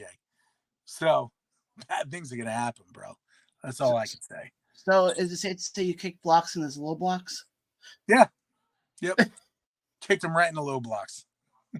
But Jeff, I have this hunch in the back of my mind that next time we have you on here, I am saying not just the American Kaiju, but I have a feeling I'm also saying the Funhouse Heavyweight Champion.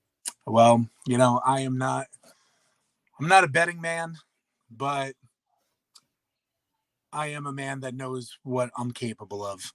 So I think you're going to be correct, my friend. You are absolutely going to be talking to the next Funhouse Heavyweight Champion and the next Titan Heavyweight Champion. So there you go. Unless whoever has an opportunity in October, because he's going to be weak. He's going to be weak after the ass kicking that I'm going to give him next month. But I don't know, man. He's also tricky and resilient. But in a match like this, I'm the nastiest son of a bitch you're ever going to see. And you don't want none of this. PJ, God bless you, brother. But it ain't looking good for you. No, it's not. Before we let you go, Black said, I say this, you win the Funhouse title. Let's make it even and give me a shot. We can call it even. Well, let's see how that goes, my friend. Let's see how that goes. I know I'll fight anybody, anytime, any place, anywhere. I don't care. Blocks, you want to step up, you can absolutely step up. But just know you're coming for the mountaintop. And it ain't no easy climb, baby. Ain't no easy climb. Definitely agree. Again, Jeff, I appreciate you hopping on. We're definitely going to have you on again.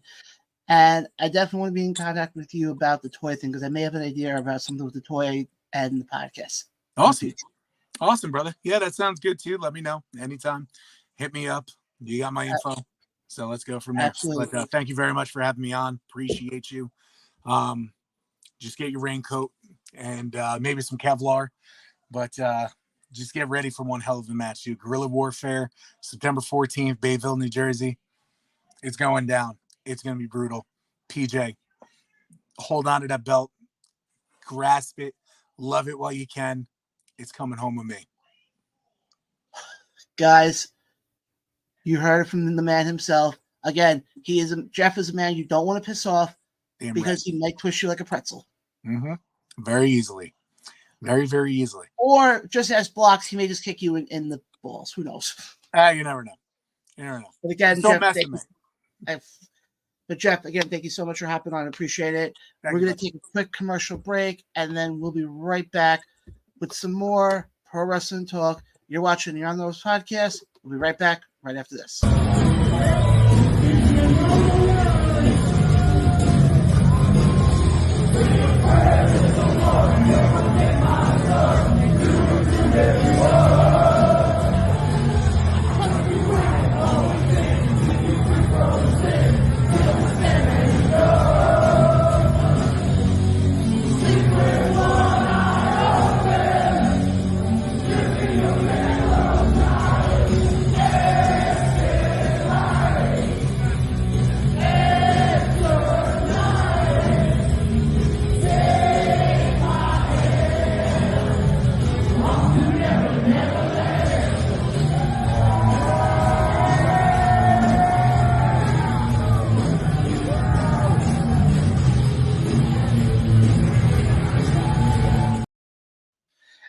And we are back live right here in the Unprovoked podcast, guys.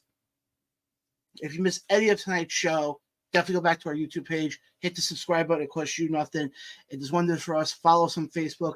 Guys, in about 10 minutes or so, Rob Parry, who you've seen wrestle for Immortal Championship Wrestling and for UWE, will be joining us. We want to talk to him about he's been out of action for quite some time now with a nasty injury. I remember I was there live when it happened. It was him in a triple threat match between him, Richie the Madman, and Sergeant Fury, Dan Roberts. And I want to definitely talk to him about that. I never talked to him about this new character who, when I saw him at the most recent UWE tape-ins, it looked like almost like Brock Lesnar with hair. Brock Lesnar was in the right to censor. Also, want to make another mention. I mentioned this before. Coming up October 19th, live from the Elmwood Park Rec Center in Elmwood Park, New Jersey, DJ Storms and ECPW present Battle of the Borough with such talent as Mr. Rick Recon, Crowbar, Mateo Marcellus will be in action. Also in action, we'll see Bulldog Pittman, Tiffany Avatar, El Oso Blanco, Tiffany Grady will also be in action, and Mr. Alex Ryman. I know the Now will be in action, the Audacity is going to be in action, and one half of the guys who will be calling all the action for you is yours truly. That would be me. But I will be on commentary for this historical show. It's the first time that pro wrestling is back at Elmwood Park Rec Center in almost 5 years, so I'm very thankful. And I'm very honored that DJ Storms is giving me the opportunity to be on commentary for that. Again, guys, we have that coming up. That's coming up for you guys. October 19th, October 20th, we have Brie Combination. But before all that, Guerrilla Warfare next Saturday, Bayville, New Jersey. Definitely get your tickets. It's going to be a fun show because we got that coming up. September 21st, we have Win coming up. September 28th, I don't know which show I'm going to be at yet because I think I might not be at an indie show. I might actually be an actual show. October 4th, I return to Blitzkrieg Pro up in Enfield, Connecticut. October 13th, you have the latest round of Hall of Fame inductions for the Hall of Fame, the International Pro Wrestling Hall of Fame up in Albany, New York. They do their yearly induction ceremony. I will definitely be up there for that. Through Hell or High Water, I will be up there for that. Thank you, David. I appreciate that. Then we have, that's October 13th. October 19th is obviously the aforementioned Battle of the Borough show. October 20th is Brie Combination as they present Nightmare at the Mecca, with your main event being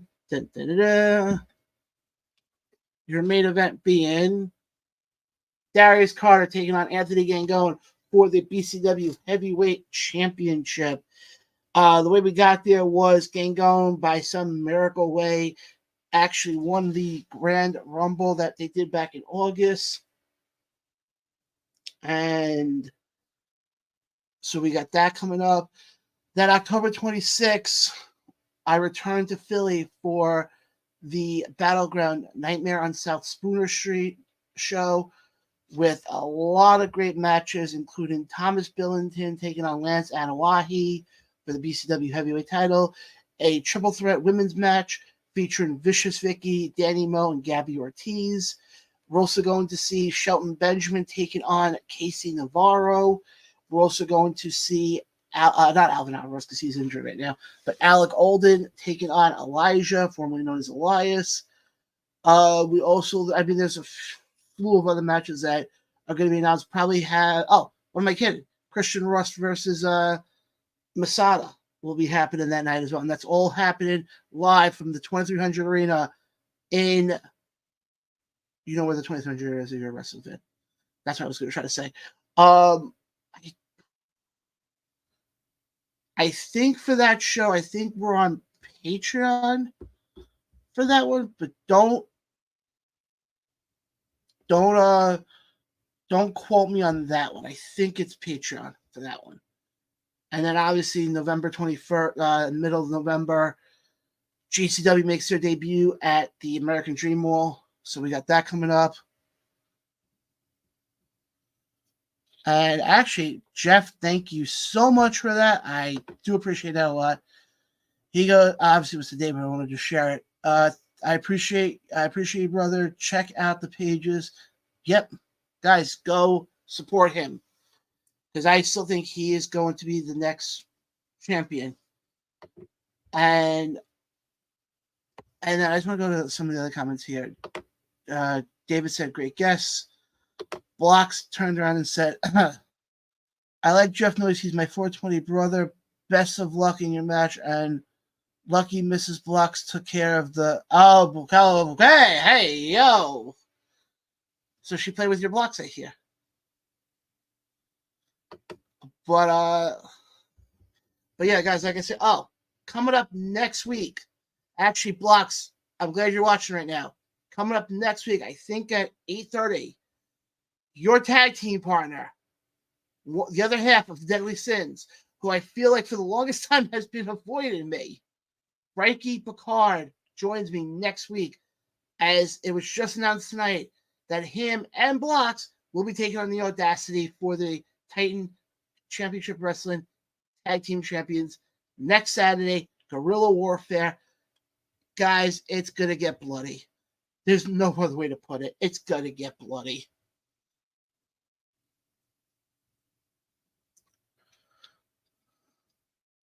No, honey, I just please try no more running in, please, babe. No more. We'll see what happens. We'll see what happens. Like I said, I just want answers. Fuck, I can sit way too long. That's what happens when you're fat and you sit for way too long. Your stomach gets like stuck and everything. That hurt. But guys, like I said, it's been a really fun show today. I know I kind of had my little episode earlier, and I apologize about that. But I want to keep things moving here because, guys, like I said,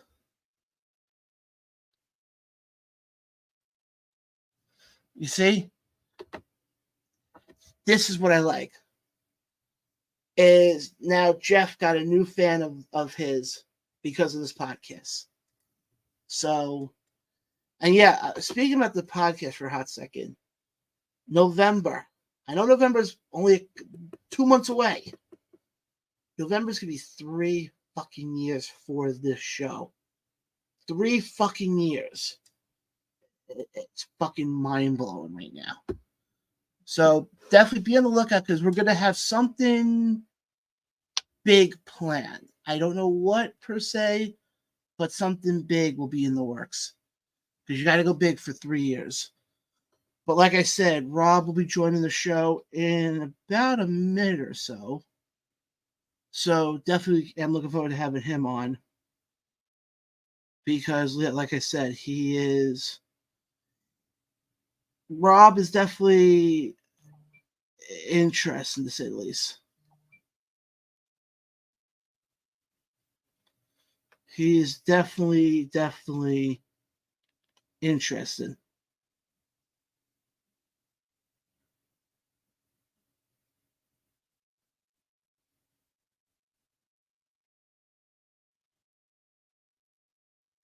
But okay,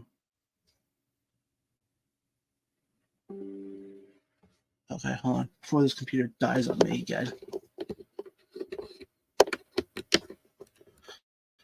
But yeah, like I said, hopefully Rob didn't forget.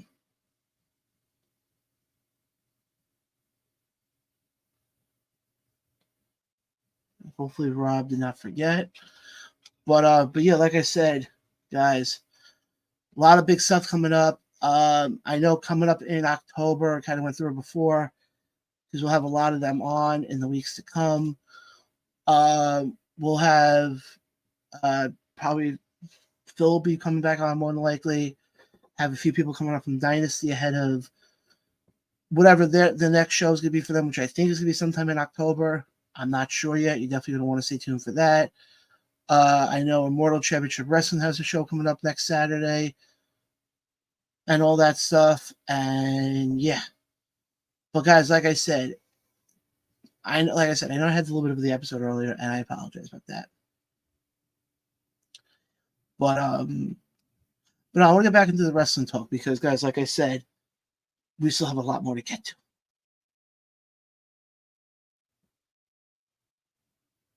But let me just Oh yeah, I know I have not been on since the passing of Psycho Sid, and I do want to just send my condolences out to the family and the friends and the colleagues and the fans of the late great Psycho Sid. So definitely want to give my shout outs to him. For a guy, I didn't really get a chance to see him wrestle that much, and I didn't really get a chance to see him do, but I mean, obviously everybody remembers the infamous time with the when he went down off the top rope and he twisted his ankle, or really badly twisted his ankle. Do want to make a mention though, tomorrow night, 8 p.m. Eastern, I will be sitting down with the Norwalk Championship Wrestling, which is a company based out of Ontario, Canada. And this is going to be big. So we got that coming up tomorrow. We got All Out coming up on Saturday. I might do a watch along for that. I got to see. Coming up next week, obviously, we got Frankie Picard next week. We got Titan next week. So we got a lot of stuff coming up. Also, I'm going to try and pull this one off. Try and get somebody on from NWA because they just did their most recent show in the ECPW building, 2300 Arena, and sold out. And I didn't get a chance to see it live because I think that was the Monster Factory was that night. So I didn't get a chance to see it live, but I definitely want to have somebody on from the NWA because I think the NWA right now is on the rise. I don't remember if it was at the most recent event, but I did hear that Tom Latimer is now your new NWA heavyweight champion. So congratulations to Tom. I'll be honest, I kind of fell out with the NWA after the first season. I'm going back to when they were still on YouTube, when it was when Nick Aldis was the champion, Eli Drake was still there, Cowboy James Storm was still there. I'm trying to think of who else. Dave Marquez was like sort of the backstage guy. And I remember that's when I was watching NWA, and I kind of fell out of it because obviously most of those guys from that first season left. Then I remember they did a pay-per-view. God, this must have been 19 or 20. I don't remember. No, it was earlier than that. And I remember because this was right after Jim Cornette got fired. And it was, the main event was, I forgot who was in the main event, but they had Marty Scurll show up. So that was a lot of fun. But like I said, I see that the NWA is really changing things up, and I definitely want to cover them a lot more going further. Because I think the problem is, I think they're live Tuesday night. So unfortunately, they would be live while we're live. So it'd be a little tough to do, but we'll figure out something. But I just want to check if anything happened on NXT tonight as we wait for our guests to join us. But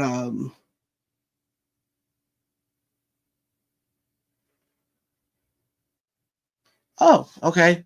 It was just announced tonight that from general manager Ava Rain that Trick Williams and Pete Dunne will square off in a last man standing match next week, with the winner facing All Ego Ethan Page at the NXT Championship on October 1st in Chi-Town. So that's gonna be a big one.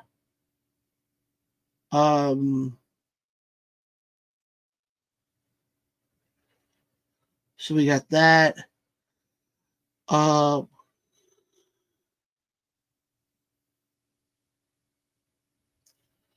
I'm gonna try to see if anything else happened. Hold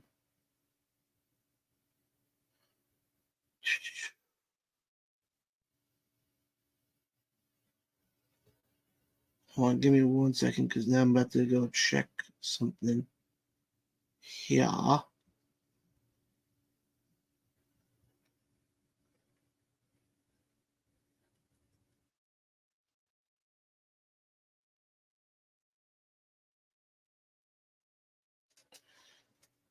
So yeah, like I said, so we got that coming up. Let me just finish up with All Out while we wait for our guests to get here. I don't remember the last match we stopped on. Talked about, we only got to Will Ospreay. So yeah, I think Will Ospreay retains. Will Nightingale versus Chris Statlander in a Chicago street fight for the CMLL World Women's Championship. I think Willow wins this one. Keep things moving here. Swerve Strickland in a fucking feud of the year if I've ever seen one. Takes on Hangman Adam Page in a steel cage match. This one, I think Swerve wins. I really think Swerve wins this one. Mercedes Moné with Camille takes on Hikaru Shida for the AEW TBS Championship. Mercedes retains.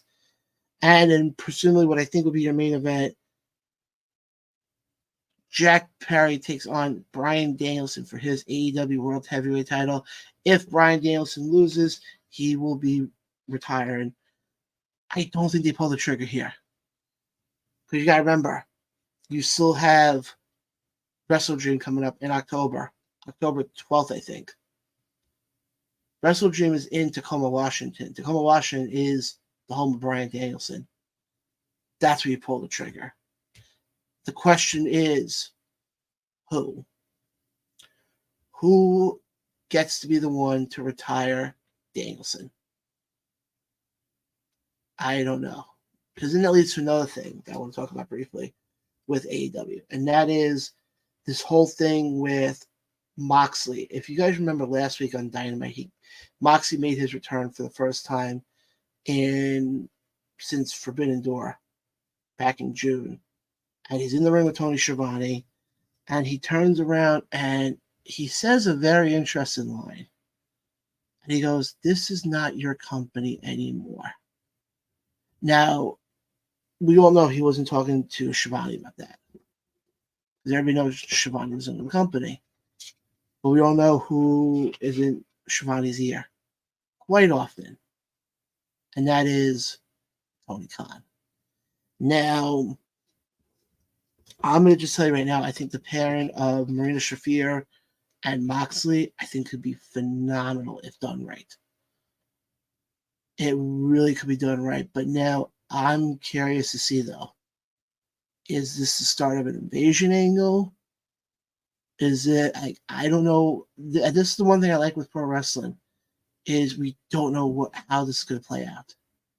This could be something very simple as, because I know there's been a lot of rumblings with Bobby Lashley and MVP and Cedric Alexander. No, not Cedric. Shelton Benjamin reforming their own version of the Hurt Business. Or I've also heard possibilities of this is how you bring in Shane McMahon. And I'm going to say this right now. If all of a sudden bringing in Shane moves the needle, after this company brought in Mercedes Moné, brought in Will Ospreay, brought in Kazuchika Okada, and Shane, and obviously I get the fact why Shane would probably be the one to move the needles because his last name.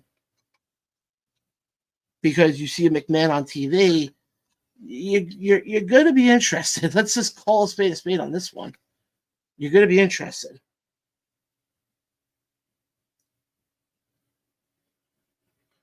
You're going to be interested because it ain't Vince.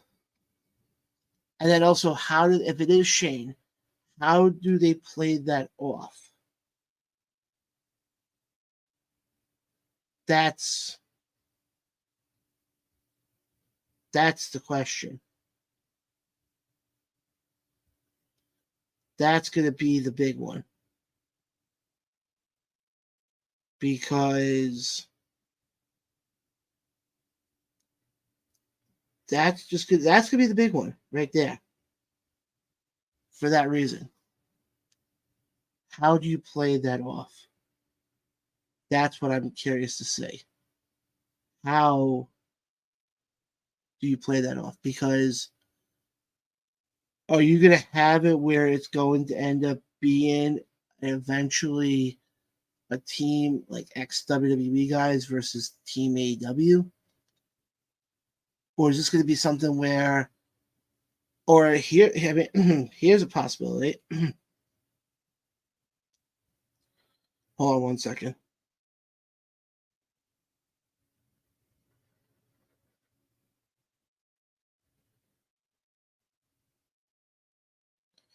Here's the other thing. Could we also see a scenario? Because you have to remember, we haven't seen a lot of these guys that are in AEW for some time now. We haven't seen guys like Wardlow, guys like Ricky. And Ricky Starks, right now is possibly going to be signed to WWE in due time. But what about the fact of them having this be that I mean, you can go one of two ways with this. And I'm spitballing here. But you could have a possible scenario play out where, I mean, look at what the Elite's been doing right now with how they've been running roughshod. If you want to have it be not like an exalted one, that's really, really bad. But if you want to have something where Shane could be behind the Elite, that's a possibility. Or you could have a scenario where it's Shane. But again, this one thing I don't get, though, is we're putting Shane in the position that it's automatically going to be XW, because that's unfortunately the persona he has. That's the persona he unfortunately has.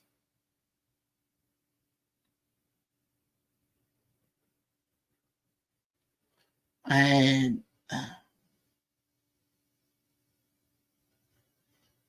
that's where it's going to get very interesting.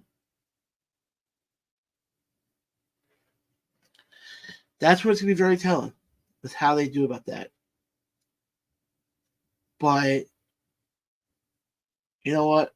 I'm going to stop now because I'm exhausted. I want to try to get the pet at a reasonable time tonight. But guys, hopefully Rob will come on next week or on a future episode. I don't know what happened tonight. But guys, from the bottom of my heart, thank you for watching tonight. I appreciate it a lot. I want to thank Big Jeff Noyze for joining. Definitely catch Jeff next week, next Saturday, live from the Bayville. I forgot the name of it now. The place in Bayville where Titan will run their show next week. Obviously. Definitely stay tuned for that because that's going to be a fun show. Next week on the show, we will have all of your fallout from All Out. And also we'll be joined by Frankie Picard, the other half of the Deadly Sins, ahead of their match with the Audacity that was just announced tonight. But again, guys, I'm John. This has been Around the Ropes Podcast. We will catch you guys live next week, 8 p.m. Eastern, on all of your social media platforms. And guys, catch you guys next time.